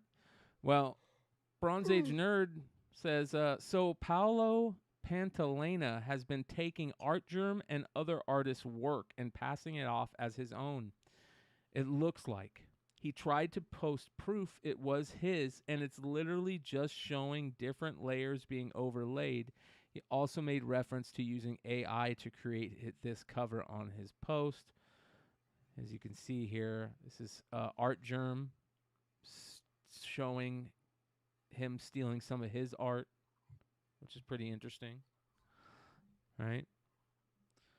Not only that, you've got... This is some more art being stolen from Sora Sung by Paolo. Oh, Paulo, we know who you are, bro. Can't get away with this shit. Look at this. More Artgerm thievery. Hey, that's a good rendering, Paulo. Yeah. So shout out to Bronze Age Nerd and everybody else that were on the scoop on this one. This is not good, and it sucks, man. You know what really sucks? What really sucks if you were a Apollo fan and you see this. That's what really sucks, right? So I figured out how you could get away with this. Just like on every comic, right? Just put after everybody. Yeah. Right? After everybody. That way he can just copy whoever he wants, you know? This reminds me of the Vanilla Ice piece. I don't know if you ever saw the interview when they were saying, "Hey, did you steal the sound from Under Pressure Yeah, dun dun dun dun. from dun, David dun. Bowie?" And he's like, "No, no, no, no. Mine's tant tant tant to the lantan. His is tant tant tant to the tant tant. They're totally different. They don't sound anything alike." Yeah. Well, it's pretty interesting. Shout out man. Paulo. Yeah. Well, it's a bummer, man, and it happens. And when it happens to an artist that you love, it really sucks because then it kind of makes you go, man, do I want to support this artist anymore? You know? Yeah, he's just borrowing it, Brad said. That's for sure. So that's seems what, again, seems legit. I'm not going to say that artists who use pen and pencil it doesn't happen to as much, but let's be honest, it doesn't happen to as much as those people. Usually it's the guys who are doing all the work by digital means. So yeah, it's kind of a bummer, dude. It's kind of a bummer. So we'll keep an eye out. Well, I'm sure we're going to hear more about this as the year continues. More artists. Every year there's a couple of artists getting caught that we got to talk about. Do you guys know who Evan Mathis is? Ever heard of him? No. He used to play sport. Well, this is not the same guy. It is the same guy. Is it really? Yeah, former offensive lineman from the Lineman. Philadelphia Eagles. Yep. Evan Mathis, former NFL player, was a big card collector, right? He was one of the original owners of that PSA or SGC 9 mantle that sold for $5 million. He owns the no name on front Frank Thomas PSA 10, and he's a known card trimmer, outed card trimmer, right? Get out of here. No shit, bro. And check this out. He recently posted this on his site, and this is crazy. Cardology 101, we will discuss vintage card trimming. Please visit my link tree, click on Cardology 101 links for all the supplies you're going to need. These will include a paper trimmer, I prefer mine slightly used, plus a halogen desk lamp, a 6-inch engineer's ruler, a 10x lighted magnifier, semi-rigid card holders, and always store your cards in penny sleeves before putting them in those semi-rigids. Then we're going to cut off 3 sides of a semi-rigid and insert some wax paper to make this little booklet. We'll also need an X-Acto with the blade removed. So he's literally showing you how he did his crimes. This is crazy, you guys. Like, how would you feel if you were a big card guy and this asshole comes out and does this? Bro, keep it running. A magic eraser, a 100 grit emery board. Lastly, we'll need our makeover candidate. Measuring this Gary Bell, it's perfect left to right, 2.5 inches. The top is slightly larger than 3.5 inches, plus it's off center. So removing the top will fix the centering as well as get rid of some soft corners. Now I know not many people are willing to share these trade secrets, but I think Gary has earned our trust and he deserves it. We're doing this without you! Now hold on, team. Gary has already proven to me that he is 100% committed to the team. He proved it last night by sucking my... Hey, man, it's good so far, Tom's right? bricks. Yeah. Before we get started, let's take a look at this PD in the top right border. What we're going to do here is we're going to get our magic eraser and start erasing. We're going to make sure we don't remove any color from the card, so we're going to stay on the white and be a little bit gentle so that we don't remove too much gloss. If we do remove some gloss, we just check and see how... On today's episode of Cardology 101, we will discuss vintage card trim. So he keeps it going. Let me see here. Is there a part 2? There should be. Joe, he was basically giving your tips that you give on pressing, saying use an eraser on a comic book. He's just doing it for cards. Hell yeah. Taking all your advice. Bro, finally people listen.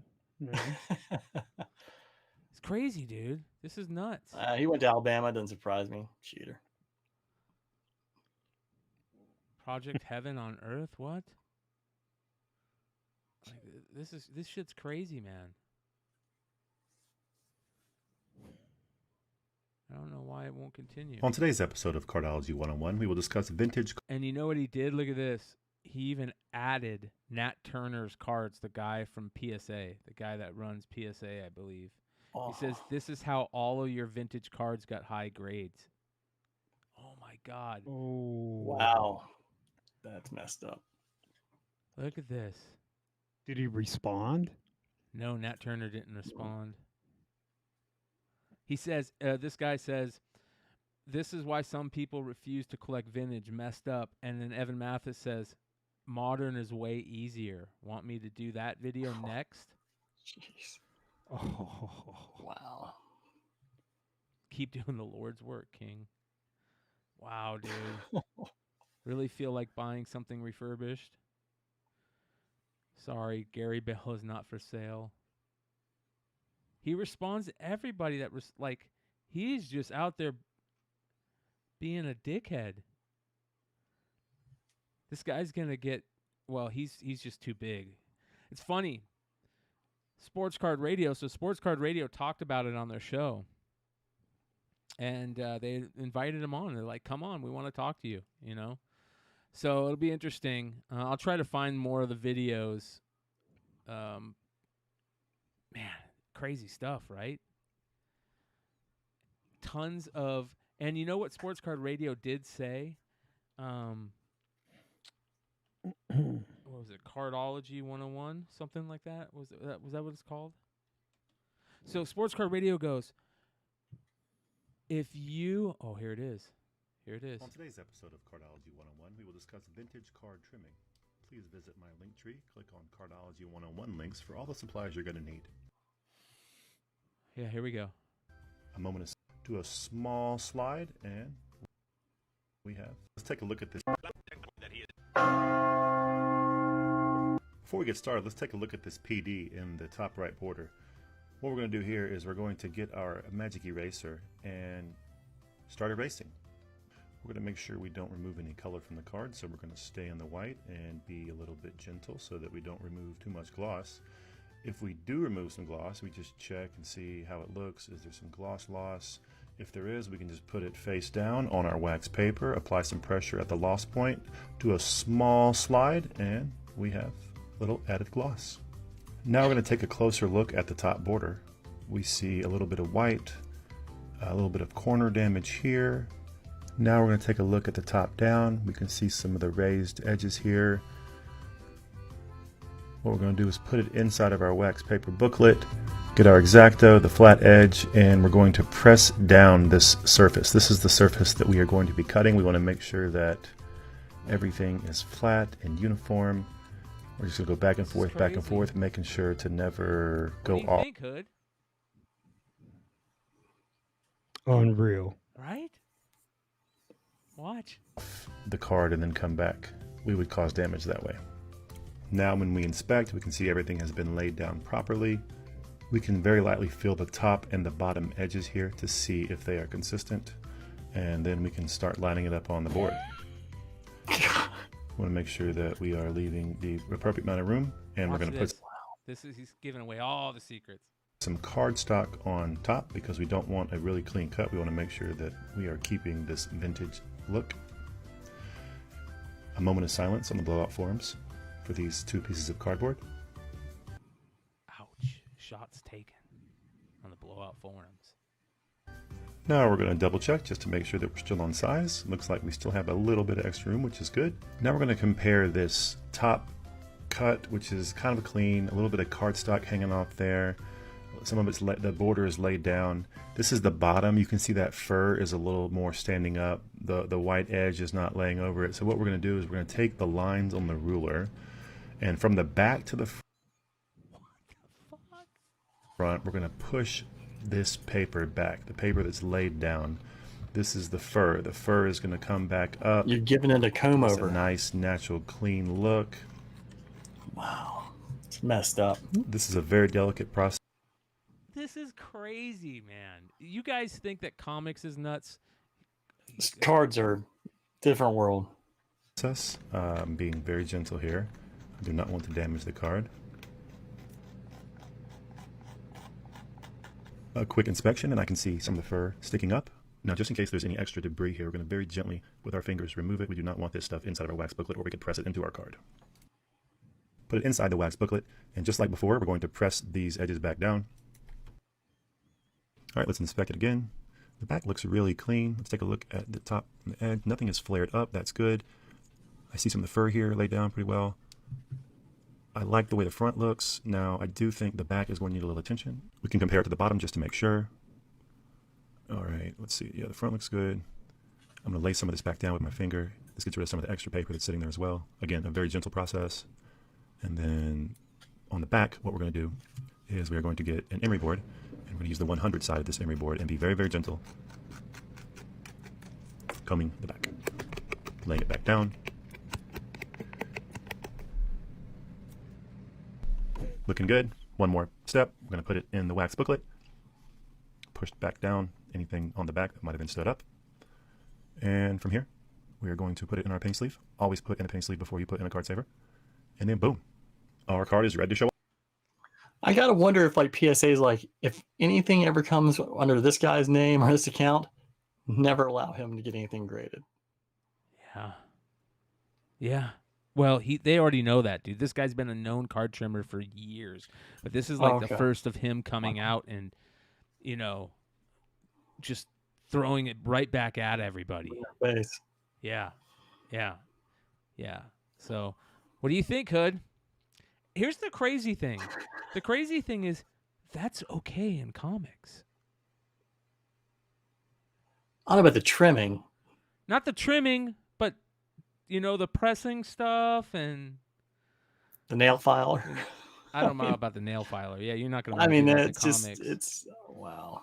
You're not going to want to do that to comics. Trimming cards is fun. I didn't think you'd want to do it to cards until I watched that video. Yeah. Hood, you want to become a card presser? Bro, I am speechless, dude. I cannot. I wonder, like, is he just like, hey, and just trying to throw everybody under the bus and just devalue all vintage cards? Is that what he's trying to do? Sports Cards Radio said that everybody out there that buys vintage cards should always assume that your card's been trimmed. That's crazy. Everybody that buys vintage cards needs to always assume your card's been trimmed, even if it's graded in vintage.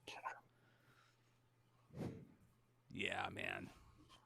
And that's how we do it, sports card style in Drama Alert. I hope you guys all enjoyed that. Wow. Thanks for hanging out for Drama Alert. Oh, my God. Yeah, bro. It's depressing. It is. It's very depressing. I mean, Nate, it's like check there's your burning cards, bridges, Nate. and then there's napalming them. Well, it looks like the only way that works if the measurement is in your favor, if the card is a little oversized, overcut, right? That gives you a little meat on the bone to play with, because otherwise it won't pass the measurement. Well, you know what I mean? How many people out there, when they figured out that pressing was possible, went out and looked for pressing candidates? Like, that was a thing. So they do that in cards too. You go out looking because you can find trimming candidates for cheap, right? It's crazy. And you know, this is a former I would football say player, if they NFL trim it football player. down to the specific size of a card,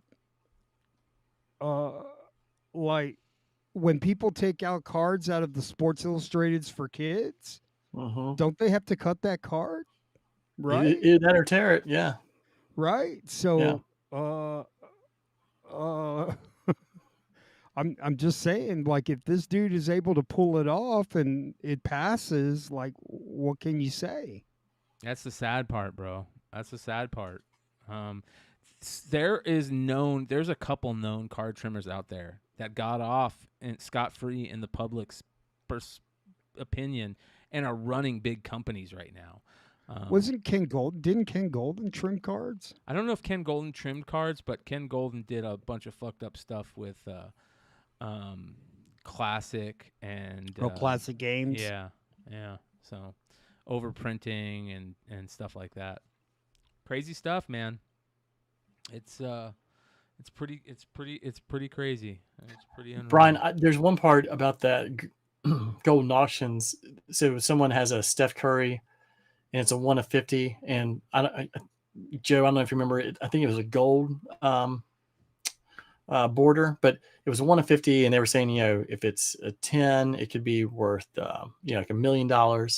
If it's an 8, it's probably 150. If it's a 9, it's a couple $100,000. And when they're trying to get the card from the guy who pulled out the pack, he's like, I can't tell you what the grade is. I think it wouldn't be lower than an 8. And then, you see him, once they get the card and they agree on putting it to auction, you see him kind of like, I got to figure out a way to make sure it's not below an 8. And my first thought goes immediately, he's calling someone or telling Ken, and then they're going to call someone at PSA and say, hey, I've got this submission for this Curry. It needs to be a 9, or it needs to be, something, because it's just like life, anything else. It's all in who you know, and what can you do for me in favors. And I was just like, they're going to somehow or another get this guy a high grade on this card. Yeah. Are you talking about that PSA 8? And it did come back as an 8. Yeah. But I thought they were, that's yeah, right or wrong. My first thought was they're going to talk to someone at PSA like, hey, make sure this gets, taken care of, and I'll take care of you. Yeah, I was kind of happy to see that, because then that kind of makes it look honest, even though, yeah, these, Heritage, you don't know Heritage and Golden and these grading companies, you don't know what kind of deals they're making. Right. Yeah. So for our main segment tonight, something I wanted to talk about that I thought was pretty interesting. During the market report for Wednesday night's show, I came across a book that I had never seen, that I remember seeing, but I didn't know it was what it is. And this is a pretty cool story. I've had a lot of people contact me through Instagram, had a lot of people contact me through Twitter and on YouTube and Discord asking me about the book. And so I'm going to talk about it again, and that being this crazy Adam Hughes Dallas Comic-Con program, okay? So for those of you guys that have never seen this book, that don't know what this book is, it is from 2004 Dallas Comic-Con. It is the program book for the con, and it is comic size. It's not magazine size like normal program books or what do they call it in football games and stuff? Like the Super Bowl one you sent us? Yeah, the program. The programs? Okay, yeah. Mm-hmm. Jesus, I'm stoned. So it's comic book size. So Adam Hughes cover, amazing Adam Hughes cover. I don't know how many are out there. I would love to know how many were printed. I mean, how many do you think program books they printed for a Comic-Con? Quite a bit, I would imagine, but less than 1,500? See, in my head, I'm just thinking like if you're doing like 1,000, it's just not many. Yeah, I think maybe 1,000, maybe. Beautiful, gorgeous cover, as you guys can see, Star Wars. But here's the thing. So there was a sale on eBay this last week for $475 for a 9.8. $475 for a 9.8. The person who bought the book and sold the book, I believe, reached out to me and talked about it. And here's the crazy thing, though. Like, it says Ahsoka Tano on it, right? Smart. Right? Yeah. Get more people. Because he has a, Batman. Yeah. Just get more people to click. Yeah. Smart. But that's definitely not Ahsoka Tano. That is Shakti. Shakti. Yeah. It is Shakti. I was actually going to ask, besides Barris Ophi, who the other one is. That's a great question. Yeah, Barris Ophi, and that is Adia Gala. Adia Gala. Yeah, it's the wrong color on her, though. Yeah. She should be blue. She is blue. It doesn't looks more like green. Yeah. It looks blue here. Hey, another one sold today. Yeah, $285, but raw. Yeah. Raw. So this is such a cool book, you guys. and I want one really bad, but I still wanted to show it to everybody and talk about it. That's awesome. This is the Instagram post that I saw about it. Somebody on Instagram posted. They said, "Y'all do your own research. Look at the dates. This is Kingdom Comics, and basically talking about whether it's Ahsoka or not. And this is the big fanboy that says, as the person who asked Adam to do this very cover and stayed on the phone with him the entire time while he finished it, I can tell you rather definitely that is Jedi Master Shock T on the foreground. That said, these programs have been selling high for a while now. I still have a few signed file copies if anybody's interested." And I'm going to say, I'm interested. Why won't it let me reply?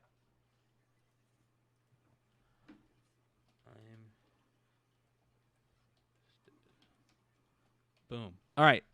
So that's pretty cool, man. That's pretty cool. Coming from the person that had the book made.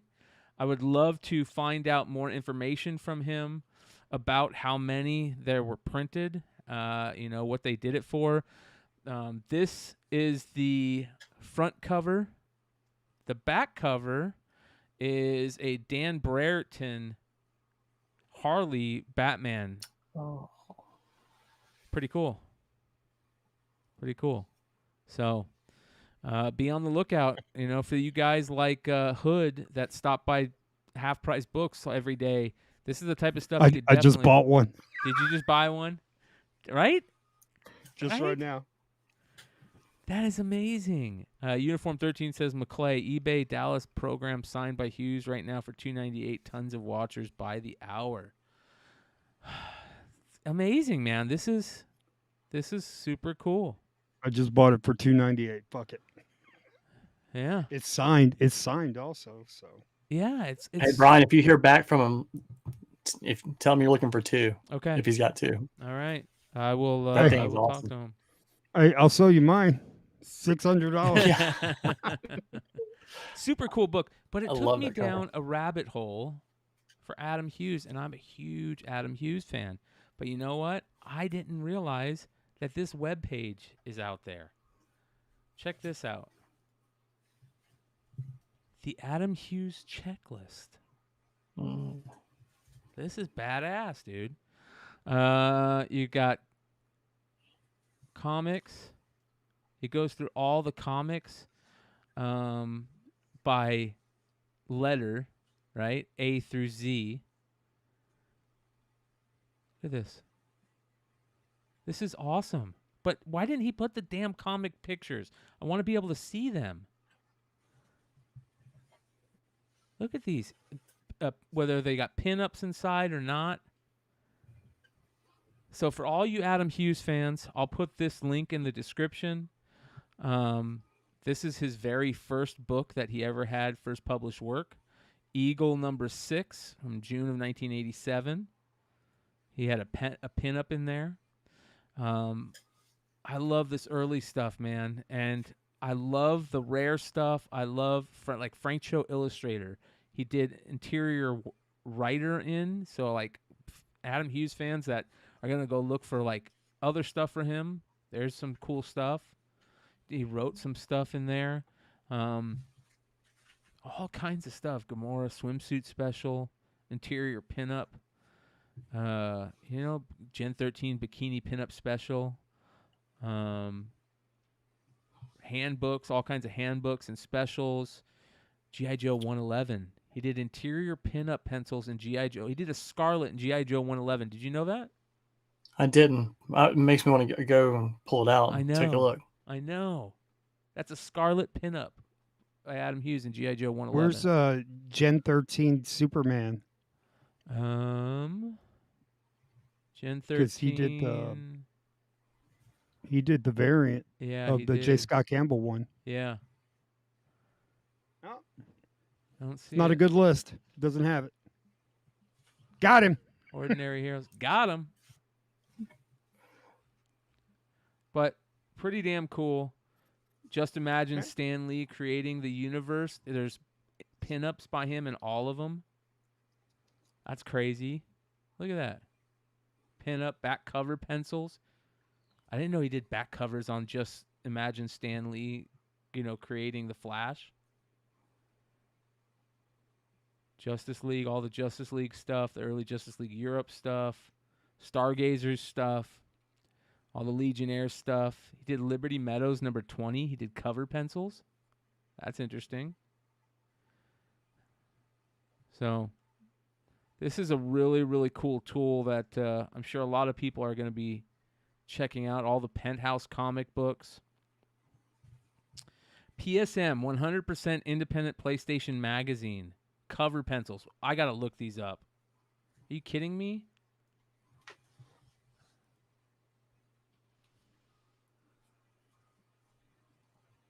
He had covers supposedly on these. All right, so what do we want to look for? We want to look for 16. 16.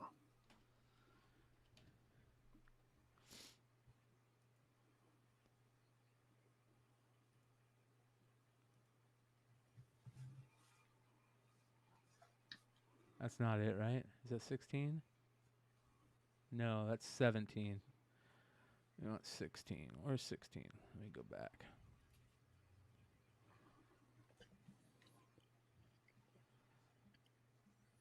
Here we go. Let's see if these show anything. 16. Nope, they don't show anything.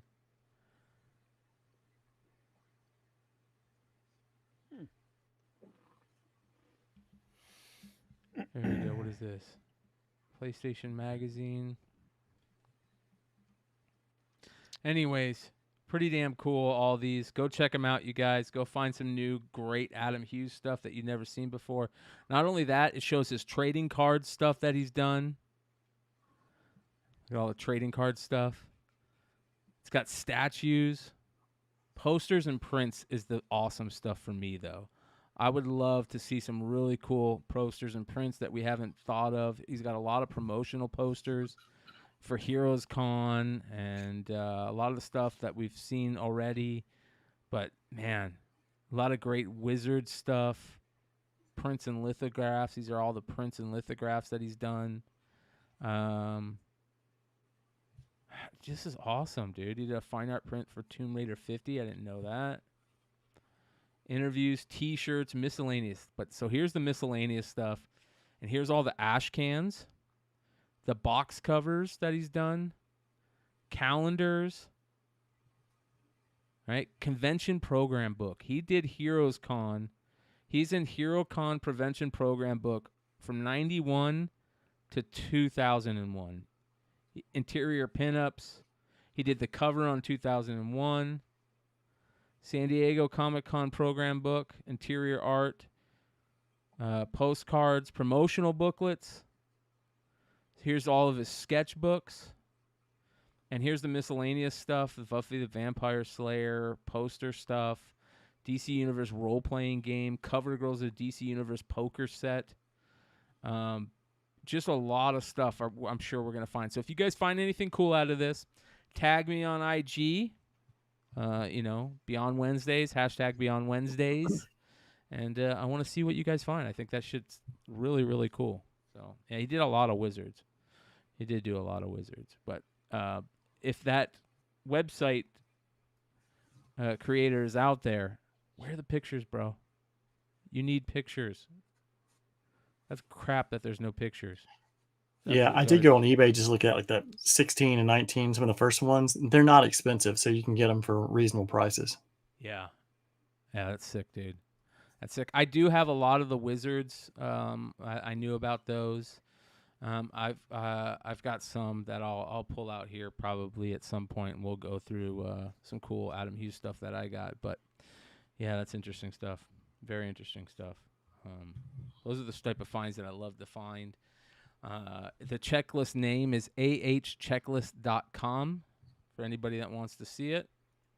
Here it is in the live chat for anybody that wants to go check it out. Very, very easy to find. Very, very cool stuff. So, all right, you want to get into some, let's get into some FOC talk and some new comic book day stuff. You ready? Is the new ASM? Is that the FOC that's coming up this week? That is the big one that people were talking about. I know we mentioned it last week, but Let's take a look. Let's start off with one of our favorite FOC data sites. One of my favorite IG sites and a really great creator, Lefteros. Shout out to Lefteros. Here we go. Let's check out this week's FOC selections per Lefteros. I love using his little cheat sheets. He does a good job. Starting off with Green Arrow number 2. This is the cover E. First appearance and cover of Troublemaker. New character. Looks like a cool character. That's for sure.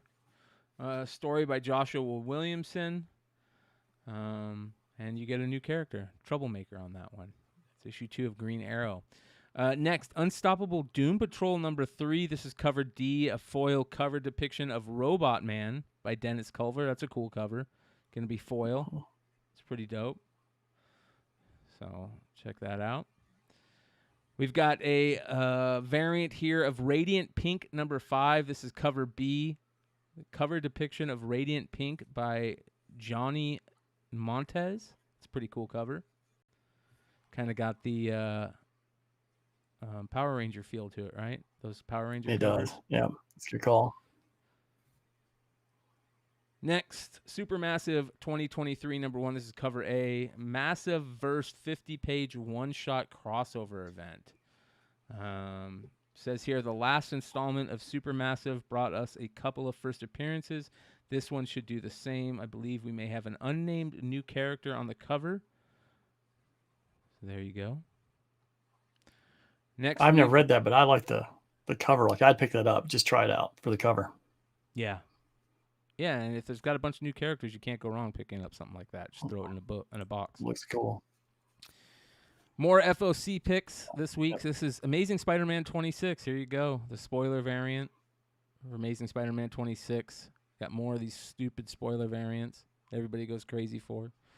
But, yeah, Gary Frank cover right here. What do you guys think? Do you guys like that they do this where they don't release the cover until it gets in the store? I kind of like that. I'll be honest. I like that, especially if they were hiding the storyline. Yes. Or you had like no indication as to what was coming out. I will say, because like the one thing is like you get this as a spoiler, or you don't see it, but then you see like the variants are out there. Take over for a couple minutes, Nate. Okay. Yep. Because I don't know if everyone else has seen it, but like they have the 1 in 25. There's a 1 in 100 and a 1 in 200. I don't think the variants for the 1 in 100 and 1 in 200 look that great. I think the 1 in 25 looks really nice. And then you start seeing like the list of the different covers. And I want to say there also is like a Scotty Young. So I was talking to the guy who works at the local my LCS and just trying to ask like how many copies they were going to order and you know how many different versions of the book they were going to do, because I don't think because the storyline's been so weak. I still get ASM because I'm afraid that every time I drop it from my list, it's going to be one of the, there's going to be something new that happens that I'm going to miss out on. But, and I think actually, I looked at the next couple of issues. It looked like JR was going to be off the book. It looked like they were going to have like someone else doing at least with the covers.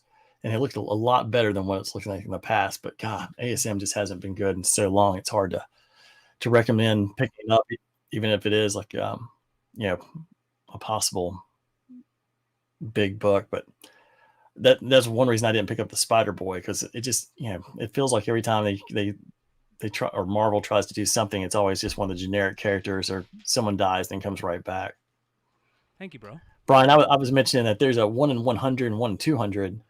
Those variants don't look nearly as good as the 1 in 125. Yeah. And, I didn't do the Spider Boy just because, I figured that one's going to be a dud. And I don't know. How many people in the chat made money off that Spider Boy book? Just put a little hand thing up.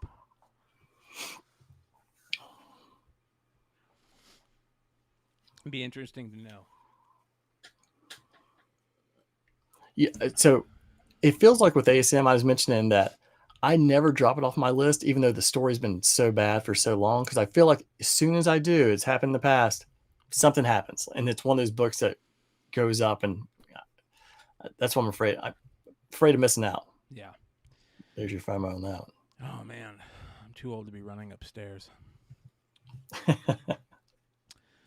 Next book, Edge of Spider-Verse 2. You got an intro to a number of new Spider-Verse characters, including a spinstress-related version of Kraven. Pretty interesting. It's just another knockoff of a character we already got. Yeah. Yeah. And you've got Marvel Voices Pride, #1. This is the Phil Jimenez variant. First appearance and cover of Nightshade. First appearance of a new symbiote character named Muzzle. Those would be smart to grab a copy of. You know, you're going through the Adam Hughes list. It'd be nice to have a list of all the symbiotes. Yes. Because I can't keep up with them now. Yeah, there's too many. Star Wars Sound of Staros #4. First full appearance of Fail Staros. So, that's her brother. So there you go. Cover appearance. You get a Ken Lashley cover, I believe, right? I like this book, the storyline so far. Yeah. So, shout out to Lefteros and Cover Price. We love Cover Price over here. Make sure you guys check out Cover Price. We'll have a promo code available for them shortly, soon. I'm hoping. I got too much stuff to do. I got to get that done. Check out Cover Price. And then we're going to go do a quick rundown of our boy Billy over at Economic and Comics. You guys know I love Economic and Comics, especially their FOC bundle pre-order page, which I'm going to be smart about now and sort A to Z. All right, let's see if we see anything cool that we didn't already see. Some Action Comics covers. They're doing all the Death of Superman characters again, it looks like. What is this? What's going on here? More Death of Superman stuff. That's not bad. Bernard Chang, cover D. Dave Johnson, Alien variant. That's a cool cover. And there's that 20th Century Fox Studios thing on. Alien 2. All 8 Eyes #2. That's pretty wicked. Spider bullshit. More spider stuff. That's interesting. Amazing Spider-Man 26. Ambassadors #1, 3rd printing, special edition. I wonder what that means. Does that mean foil? About to say it. Yeah. I didn't know there was a second offhand. Bro, those books are selling pretty hot. They're selling Are for they? like a lot. I couldn't believe how much they were selling for in the Hot 10 the other night. Ambassadors #5. Got a couple of those. You got the second printing of #3. Here's the rest of #5. Avengers Beyond #3. You got the Beyonder Spider-Verse character. That's pretty interesting. Barbaric. Captain Britain. Black Tape. Ooh, there you go. Sing with the Devil. That is wicked. Those Breath of the Shadow covers are. I was going wicked. to say, I don't know which one to look at more. The one with the head going down the middle, or the one where the person's almost like eating the other one. They're sucking their life out of them. Those are crazy. Yeah. Yeah. I like the colors in the other one. Captain America Symbol of Truth, Pete Woods Spider-Verse variant. That's interesting. They're doing a bunch of these Ryan Stegman Venom, the other variants based on those Spider-Man, the other books from back in the day when they introduced the spider armor. The Iron Spider armor. City Boy. Yeah. This might be worth picking up a cover or two of the City Boy books.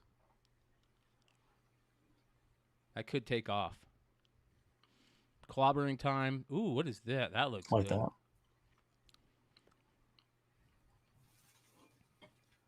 Cover of Darkness Femme Fatales. Look at this cover. That is awesome. That is gorgeous. Is that Nat Turner? Who is that? I don't know, but Source Point has they Nat have Jones. they Sorry, hit Nat it every once Jones. in a while. That's what I meant, Nat Jones. Holy cow, Nat Jones is amazing, dude. He is a sick artist. That's good. Sick. Curse of Cleaver yeah. County. For all you Jason Friday the 13th fans. Cool. Yeah. Too many Darkwing Duck covers. Well, I like the Darkwing Duck covers, but I just don't know why there's so many. It's kind of like the Gargoyles. Like, I like it, but you only need one cover. DC Pride with 30 variants. That's actually a good one. Jen Bartel foil variant on this one. That's a good cover right there. That is a very good cover. It's going to be foil. This will probably be the foil part. That is nice. If they do this like line foil here, and this is, man, that could be a great cover right there. Be on the lookout. That is beautiful. If it's going to be foil. Dead Romans.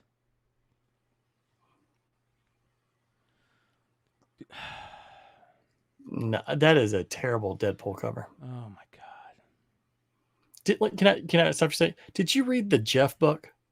I Jeff paid like Lamb $5.99 for that. It's Jeff. There's no story in it. Really? It's just basically a picture book. I couldn't believe it. Doctor Strange 3 in Huck Lee. Detective Comics 1072. That was a pretty good one. More Doctor Strange goodies. That's sick right there, dude. That's it right there. Look at that thing. That is sick. That is awesome. Wow. It's interesting. Skulls, always cool. More Edge of Spider-Verse variants. There's the one that Left Rose is talking about. That one looks pretty good too. Phantoma, Season 2, Cover 1. That's a cool looking character right there. Flashpoint Special Edition. What are they doing? Nakayama. Franklin and Ghost. That's good shit right there. James Gunn. Garrett Gunn, I mean. That's really cool, man. Hive should hopefully have something for that. Green Arrow. There is Green Arrow 2, the AAPI Heritage Month. There's the Thunderstrike character design. That's a very cool Frizen. I like how Frizen is doing her Harley stuff, like, bright. I like when Frizen is bright like this.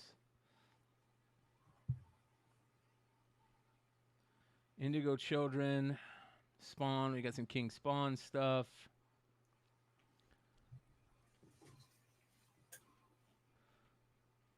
More Marvel Pride stuff. Neighbors 3. That's Look at the Neighbors. Yeah. Yeah. Remember that one? Yeah. That's pretty cool. Look at that. Is that in Huck Lee? I think that is. Look at that. Man. Look at the toad and the mushrooms. I like that. That's a cool cover right there. That's a good one. Nemesis Reloaded from Mark Miller. Ben Templesmith.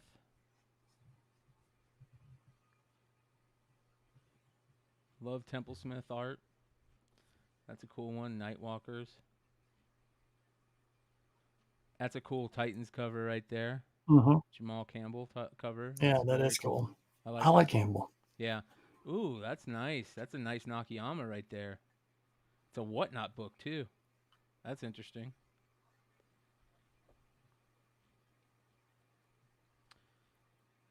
North Valley Grimoire, and there's 50,000 covers. Migo Suion Punisher cut. That's pretty gnarly. I think that Punisher's cool. Yeah. It's The bullet gnarly. holes and everything. Yeah. Rick and Morty. There's the Radiant Pink. That- Silver Surfer Ghostlight. Sonic. Interesting Sonic covers. Spider-Man 2099 stuff. Nerds. Comics. That's pretty cool. Star Trek Defiant 4 with Data's head. Getting ready to go on a Borg body. Ooh, that's interesting. Look at this. Cover to be revealed. I think that's kind of cool cover. Look at it. Nice. Hyperspace Stories, Filoni. Oh, I thought I said Filoni for a second there. Doesn't. I was about to say, those hyperspace stories have been pretty brutal to read. Dr. Afra, number 32. Look at that. Lupacino variant. That's Shock T right there. That's Wow, badass. yeah. I like that. Don't see her on any covers. I mean, that's cool. Yeah, that's a good one. I like that. I like that this Darth too. Maul right there, too. Yeah, Linnell Francis Yu, Darth Maul. Wow. Man. That's cool. I like it. You know, it almost looks like one of the 75 baseball cards, the way it changes colors from like middle way. Yeah. Top to bottom. I like that. That's cool.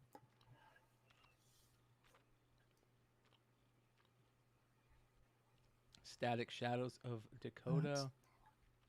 Summoner's War. Supermassive. Tim Drake Robin. There's another Serge Acuna variant. There's your Doom Patrol. What's this? Time Before Time. It's a cool skull cover. That's a nice Do you cover. guys remember this image? Oh my God. This image right here, you guys, is an image that I talked about when she put it on her IG. It was a sticker, I think. And I hit up Drew at Wanted Comics, and I said, bro, if you don't get that freaking image on a book ASAP, there is something wrong. And he said, yeah. He said, don't worry, it'll be a book. I don't know. I don't think it's Drew's, but man, that is amazing. Yeah, that is cool. It's great. So is a Micah coming in with a cover of the year candidate. Look at that. Jesus. Her art's getting better and better. Yeah. Damn, that is That's good. beautiful work. Oh, man. Fan-frickin-tastic. Congratulations. Whoever gets one of those. That is frickin' beautiful. More Vampirella books. That's not too bad. It's terrible. All right, last page. You got Vanish, Venom, Lethal Protector, number 3. Look at that. That's pretty interesting. I like that cover. I like how it's black and white background with him in color. Holding the machine gun. That's a cool cover. Yeah. That's beautiful. That's good. I like it. Very, very good. What's the furthest place from here? X-23, Deadly Regenesis, number 3. Exo Manowar. There we go, you guys. That is your FOC look. New book day. Was there any really cool big hitters from New Comics this week that you liked? I didn't get many on my pull list. I think I got Turtles and a couple of Star Wars books, but Strange Academy. I got the finals. I haven't had a chance to read it yet, but that's the one I want to read, number 6. Yeah. I really like the Turtles one, so that'll be interesting. I will say the variant for the Turtles this week was really good looking. I don't know if you saw it. All 3 covers were amazing, bro. The variant where he's on the skateboard is awesome, but the cover is the Eastman cover is amazing, bro. I've got them in a bag, so I haven't seen them all yet. Dude, they're all good. Every single cover for Turtles is good this week. So, all right.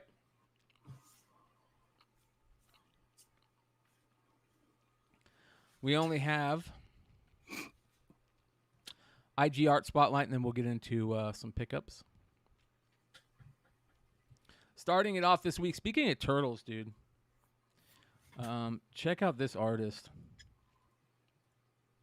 Our first artist for tonight's IG Art Spotlight is James Coker. Name of the artist. And I love his Turtles drawings. And he has done these turtle drawings this last week that are fan-freaking-tastic, dude. Look at these. Yeah, those are great. These are just beautiful. He makes them look completely vicious without making them look, odd or funny. I mean, they look menacing. He draws a really good Ninja Turtle. Man. Wow. Yeah. Yeah, he does. James Coker. Whatever these are for are amazing. This is a new puzzle, big piece. Teenage Mutant Turtle big scale piece coming soon. So here's more. He did all the turtles. Man, he is just amazing with this turtle art. Here's all four with Splinter. And then it looks like he's got it's Casey Jones coming. I don't like his Casey Jones as much as I like his turtles, but his turtles look better. Yeah, his turtles are fantastic. So that is James Coker. You can find him on IG, james.coker, artist. Speaking of Star Wars, there was some really good, we talked about Star Wars earlier, that was badass homages. Well, I've always loved custom action figure makers. You guys know I talk about custom action figure makers a lot on this channel. This is really, really cool Star Wars customs right here, man. Absolutely beautiful. From Kingdom of Spiders, Miguel Gomez is the name of this custom creator. And these are your McDonald's Star Wars figures. You got Han Solo as Ronald, and that just looks amazing. A chicken nugget as your astromech R2-D2, and Grimace as Chewie. Those are amazing, dude. Let's take a look at some of his other stuff here. Kingdom of Spiders is his IG name. You can see he does a lot of cool custom action figures. But he sells them so you guys can go, this is a holy cow, I didn't even see this. Look at this. There's your alien right there. So for those of you guys that don't know, Communion by Whitley Strieber is the book that started the craziness about gray aliens. Whitley Strieber is still alive. Whitley Strieber had abductions that he talked about, and he wrote this book called Communion. I have a first print, first edition sitting in my bookcase downstairs. And this image right here, people would be walking in bookstores and see this image, and they would freak out. And then they would go get hypnotized and would find out that they were abductees. And just seeing this image of a gray alien made them realize they were abductees. So this is amazing. I got to get one of these. This is super cool. That sounds like, you remember like Fire in the Sky, when the guy doesn't realize until he sees something, and it brings back like the flashbacks of him getting abducted. Yep. Travis Walton. Yeah, that's right. Man, these are cool. Look at these. Absolutely amazing. Let's see what else he's got. That is cool. I did not see that. David Bowie. That's pretty cool. David Bowie. Arachnophobia. Hated that movie. The Fly. That's pretty interesting. Edward Scissorhands. Little John Waters action. Welcome to the Dollhouse. I remember that movie. Whoa, look at that. That's pretty What is interesting. that? I don't remember what is this Wizards thing from. I remember Never seeing seen that. Ralph Bakashi, Necron 99. This looks familiar. What is this from? Chat, let me know.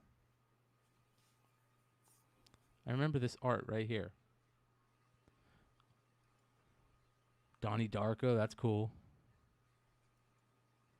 Little Monsters, that was a great movie, dude. I've never seen it. Bro, you've never seen Little Monsters, dude? There's so many movies I haven't seen. Joe was giving me a hard time when he was here. Shout out to Funhouse. Appreciate you, brother. Yeah, man, look at that. Royal Tenenbaums. Texas Chainsaw Massacre. Cool. That's cool. The Last of Us. So there you go. Go check him out. This guy is he's pretty talented. Go buy some stuff from him. You guys can check out his link tree. Go get some goodies from him. I love shit like that. So, Kingdom of Spiders, Miguel Gomez is good stuff. One of my favorite all-time artists is James Jean. And he drops these great little videos on his Instagram and social media of him drawing. And he's one of the best artists out there. And you don't even get to see how great this is because of the blue. But it is beautiful. And as you can see, you're not going to see it because he paints it blue. There you can see it. Very, very cool. Love James Jean. Good stuff. And then we have a new artist, Noah Miller. Check this out. I don't know if you're going to be able to see this, and I wish you could. This guy is amazing. I think he does AI art, but he does these videos. Look at these. Shout out to Ferdbird the Nerd with the $5. Happy Show Saturday.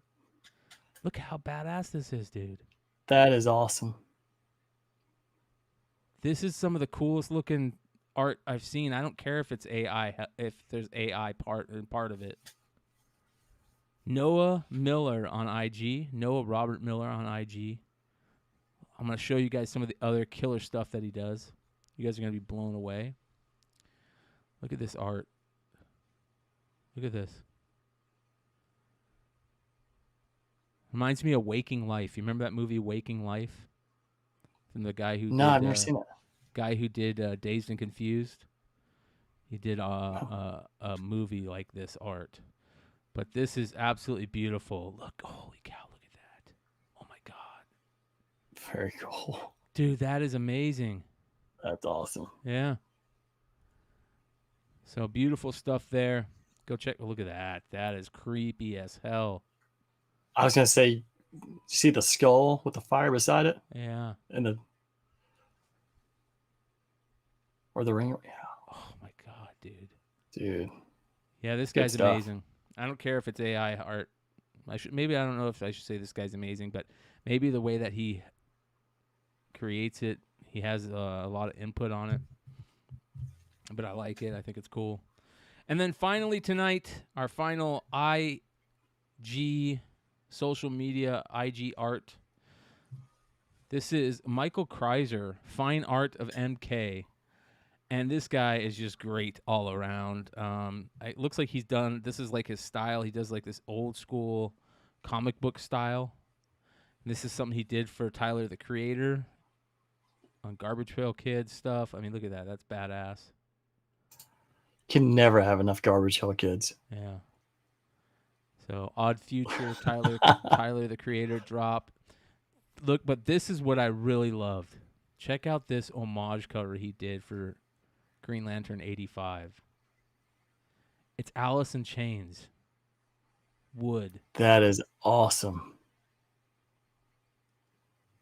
Because I saw when you're going through and I saw the one that said smells like Teen Spirit. I'm like, what else does this guy have? That is fantastic.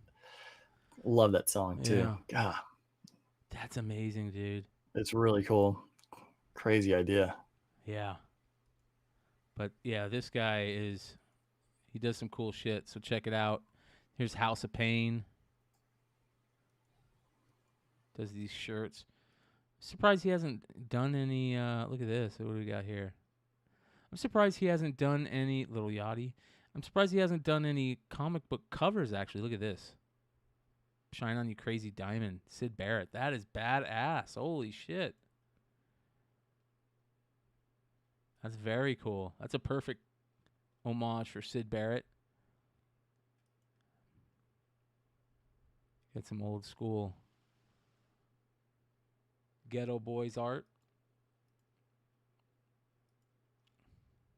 Very, very cool. He does a lot of cool stuff. I love the nostalgia factor. Very, very nostalgia driven. Cool stuff. California Love. That's badass. Look at that. That's awesome. Wish Hood was here. He'd love that. You would. So, all right, you guys, that is IG art this week. Some cool shit that I really, really like. Make sure you guys check it out. Hey, Brian, I put one in the chat. I don't know if you've seen this guy before, but if you love like classic 80s cartoons, he draws. I know who he is. He's fantastic. I love his art. Yeah, I've heard of Scott Dalrymple. He's done what do I know him from? I know him from something. I think he had a couple of covers. I could be wrong, but I thought I saw like maybe small covers in his IG, but he's got just some like if you love like Transformers, G.I. Joes, Master of the Universe, Star Wars, X-Men, Marvel. I mean, like there's just all kinds of really cool stuff that he's done. I feel like I've heard of him from something from somewhere. Yeah, he's got some great art.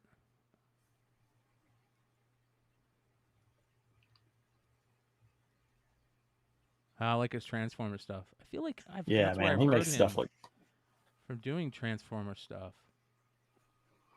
I even like how on like the Rodimus Prime, like he points out like which markers it is and all that kind of stuff, what he's using. That's gorgeous right there, dude. Mm-hmm. Yeah, he's got some good stuff. Cortana. That Snake Eyes. I always thought Cortana was such a cool character. That's cool.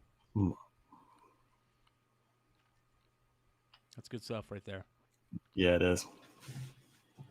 Scott Dalrymple art, you guys go check it out. So I've heard of him. I just can't remember where I've heard of him from. What else did he do? Did he do a movie? Was Wizard a movie like Fire and Ice or something like that? I feel like that's where it's from. Yeah, Fire and Ice. He did Fire and Ice. That's what he did. Okay. There we go. That's what I remember it for. Fire and Ice. Fritz the Cat. Hell yeah, that's cool. That's good shit. All right, you guys. 82 live. We're going to hit up pickups, call it a night. You got any goodies, brother?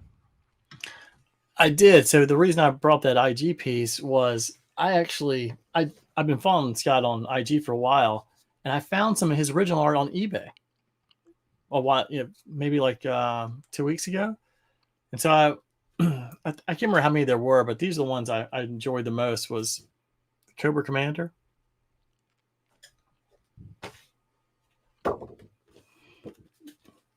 Megatron.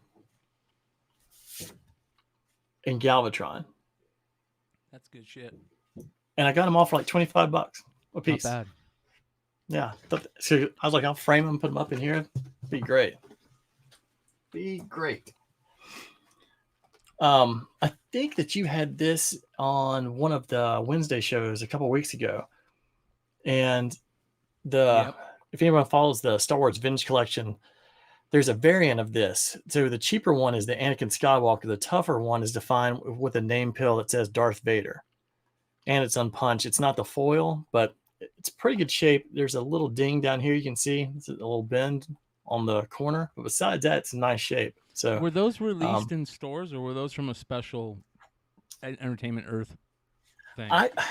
Since it doesn't have the paper down here, usually that'll kind of tell you that it's in retail, and especially with being unpunched. Like I feel like these weren't. Yeah.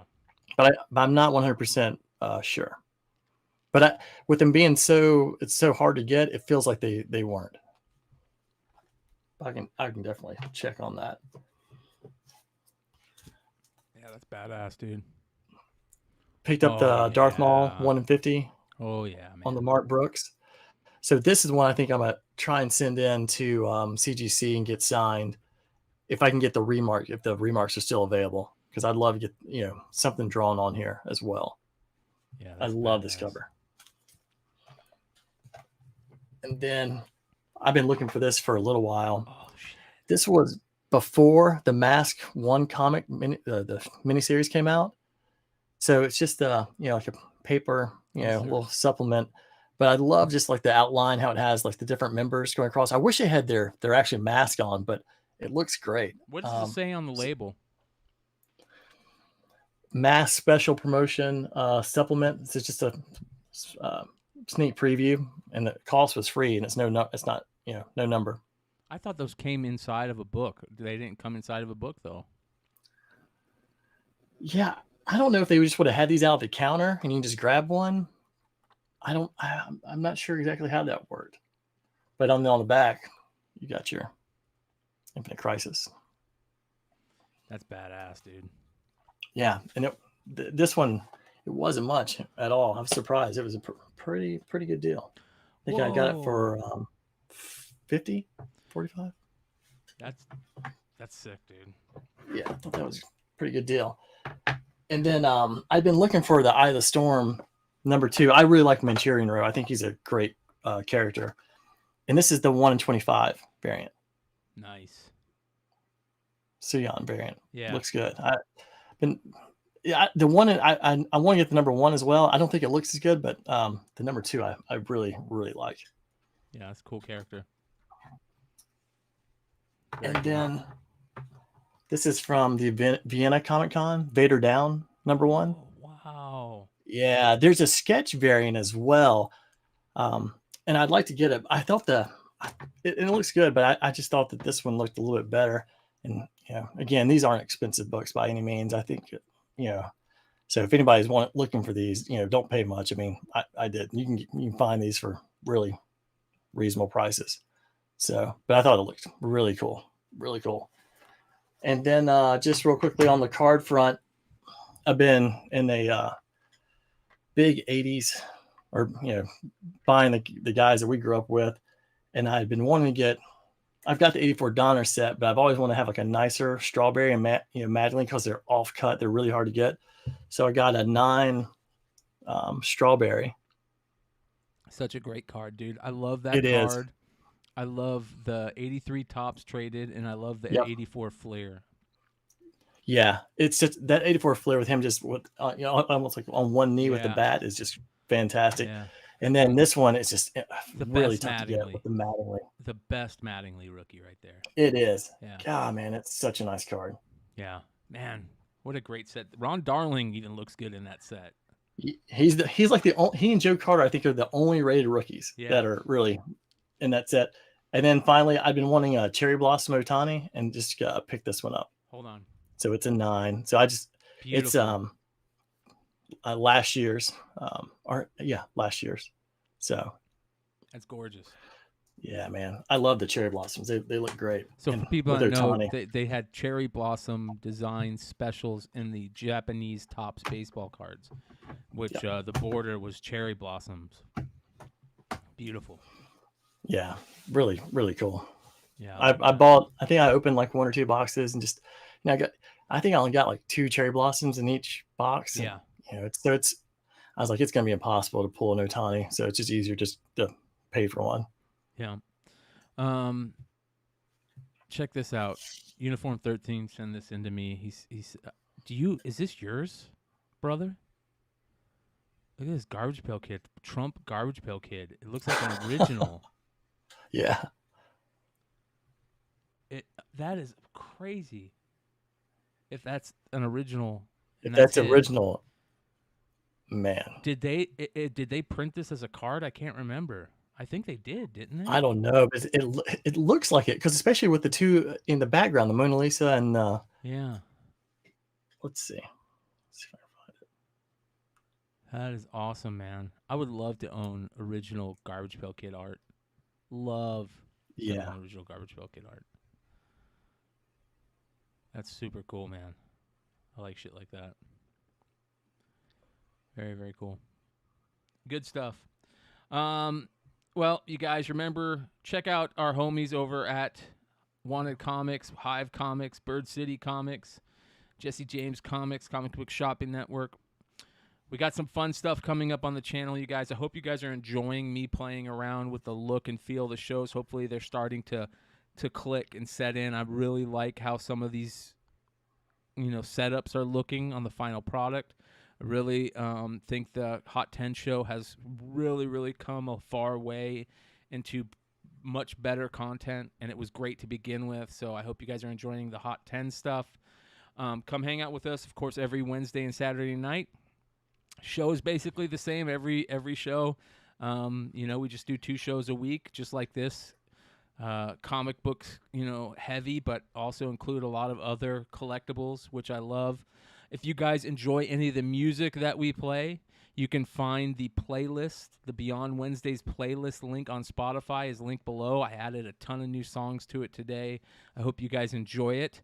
More importantly, guys, if you guys check out the Discord, which link is below, we've got a lot of fun things going on in there. We've got different show categories for every show, including the Bogcast. If you want to call into any show, you guys can do that. You just need to jump in through the Discord, and it acts just like StreamYard. You could also do it on your phone. You can call us like calling on your phone. It's very easy to use. Just if you don't understand it, do a quick Google. But something cool that really is starting to happen, very, very cool. It's starting to become, it's growing. The seed has been planted and it's being watered, and that is the niche comic collecting list. So we got skull covers here. People are adding new covers all the time. Bondage covers, horror covers, bubblegum covers. I love that people are adding just great stuff to this. We're adding multiple cover books. I love people adding their own stuff.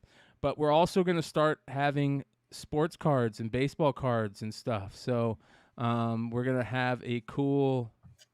This is a pickup kind of thing for there, but I'm also going to be doing something really cool with Stein, where we put the most beautiful cards. We're going to start showcasing the most beautiful cards out there.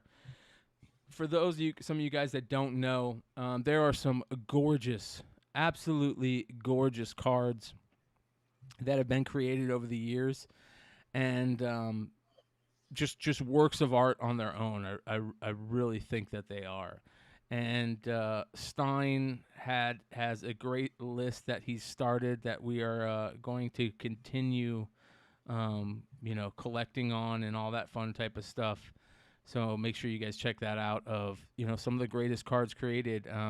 There's one card that a lot of people think of as like the greatest card ever created photo wise, and that is is it 51 Bowman Pee Wee Reese, Nate?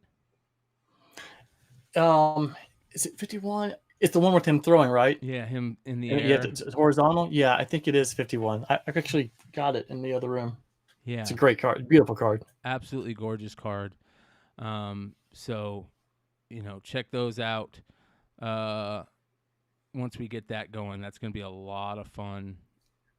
So we'll definitely rock that on the Discord as we're coming, and yeah, hope you guys enjoy that and utilize it. We'd love for you guys to start calling into the shows. That's why we do this live. The chat is great, and thanks. We really appreciate you guys rocking on the chat every week, and I hope you guys enjoy it. If you guys do, sub up, hit those thumbs up. That really helps us. Come hang out with us live, and leave a comment below. Tell us what you think of the show. I really like to go and check out the old comments. And before we end today, that's what we're going to do. We're going to go check out last week's show. So let's go ahead and go and look at last week's show. And let's check out some of the comments. We've got Heineken Jones that says, Red Hood made a couple fantastic points. First, the UF4 and CGC gatekeeping 9/8. It's undeniable and truthful. It undermines their entire business. If anyone has an Ultimate Fallout that they think is a 9/8, you should just have to send it to CBCS because you simply aren't going to get a 9.8 from CGC. Yep. He went to go put on more points on there. But that is very, very truthful and something that we talked about today on a pressing video that I jumped on with Red Hood. Make sure you guys go check that out on Hood's channel. Zen Master said, another great episode. Love the commentary by Hood on cleaning, pressing, and grading. It was pure gold. Dude is the real effing deal. Heroes Reborn said, really appreciated Hood's insight on comic pressing and valuable information, brother. Catching this episode on the rewind at Bryan. There were sports card with rounded corners already. Action-packed. I believe they dropped around 1990. To be honest, way back in the day, way back when they first came out, seemed cool, but I quickly grew tired of the rounded corners and embossed double-stocked cards.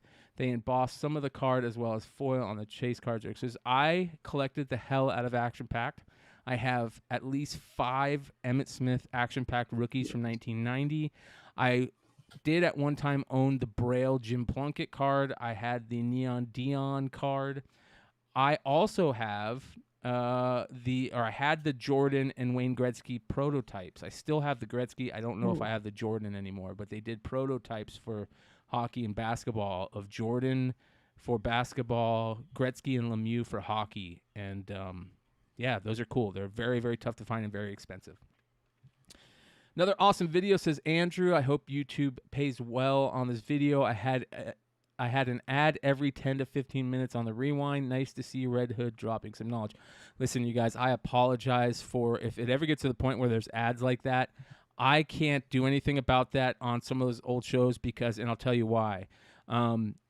I haven't had a video, a show on my channel monetized in the last 6 months. I get copyright strikes on every video I do, and when you get a copyright strike, the person that owns the copyright that strikes that video gets the ad revenue, and they can put however many ads they want in there, right? Because I'm not getting it. So I'm going to try and figure out a way to stop that. But unfortunately, like the show that I love to do and you guys love, sometimes most of the time I'm going to get copyright striked on them, and it's tough but we're trying to figure that out. I'm hoping the membership will figure that out at some point. Heroes Reborn says, Nate, congratulations on picking up that Firefly, one of my favorites as a kid. Very, very cool. Digital value stamp would be ideal, says Chris Greaves. I agree. That would be cool. Be cool to have like a little collection of it. Six Gun says, dudes, for the Batman original 89 advanced teaser poster, the logo was cut off like the comic. It's iconic. How do you not remember that? Amen. Amen. Shout out to AOA for gifting more memberships. You rock, brother. Kirby Carpenter says, wow, Hood, just change your pressing charge to $12.99. Jared Smith, love Jared Smith's avatar. Jared says, the only sealed video games I want are Zelda for NES, Ocarina of Time for 64, Marvel vs. Capcom PS1, but those cost thousands, so unless I can find them cheap, I will pass and just keep collecting comics. David Samuelson talks about being disappointed. It was disappointing the last time you guys had Matt Nelson on. Joe was the only guy with decent questions, and even when he had to ask tepid stuff because you guys were so worried about maybe upsetting the great and powerful Nelson, please ask him some Dr. Ent questions if he comes on, like how can you reasonably dispute a grade? Why the egregious price hike on books more than 1K? By the way, they conclude on valuation? Yeah. Appreciate you, David. I'm going to do my best to ask the tough questions to Matt, but in all honesty, like I'm not going to be a dick to the guy. So, and I'm not saying that's what you're asking us to do. Hood was definitely not a dick to the guy, but Hood is also somebody that has more knowledge and grading books and that type of stuff. So I would expect him to ask the right questions. Frank Garcia says, always trust your barber. Amen. Amen. Eugene says that Nintendo book is so hot, a 9.8. Somebody has friends at CGC. Yeah, it didn't look like a 9.8 to me. Chris also says Andy Warhol art is the biggest market manipulation in history. Look into that, and you will see the further of video games. And David comes back and says, did that guy seriously ask what the difference is between water and hydrogen peroxide? Seriously. Yeah, I can't remember. Did he? Maybe. But thank you for everybody that is dropping comments on the videos. We appreciate it. And, yeah, it's good stuff, man. It is good shit. I like it. That being said, only thing that I want to ask for you guys is to please hit that subscribe button. If you're not subscribed, hit that thumbs up.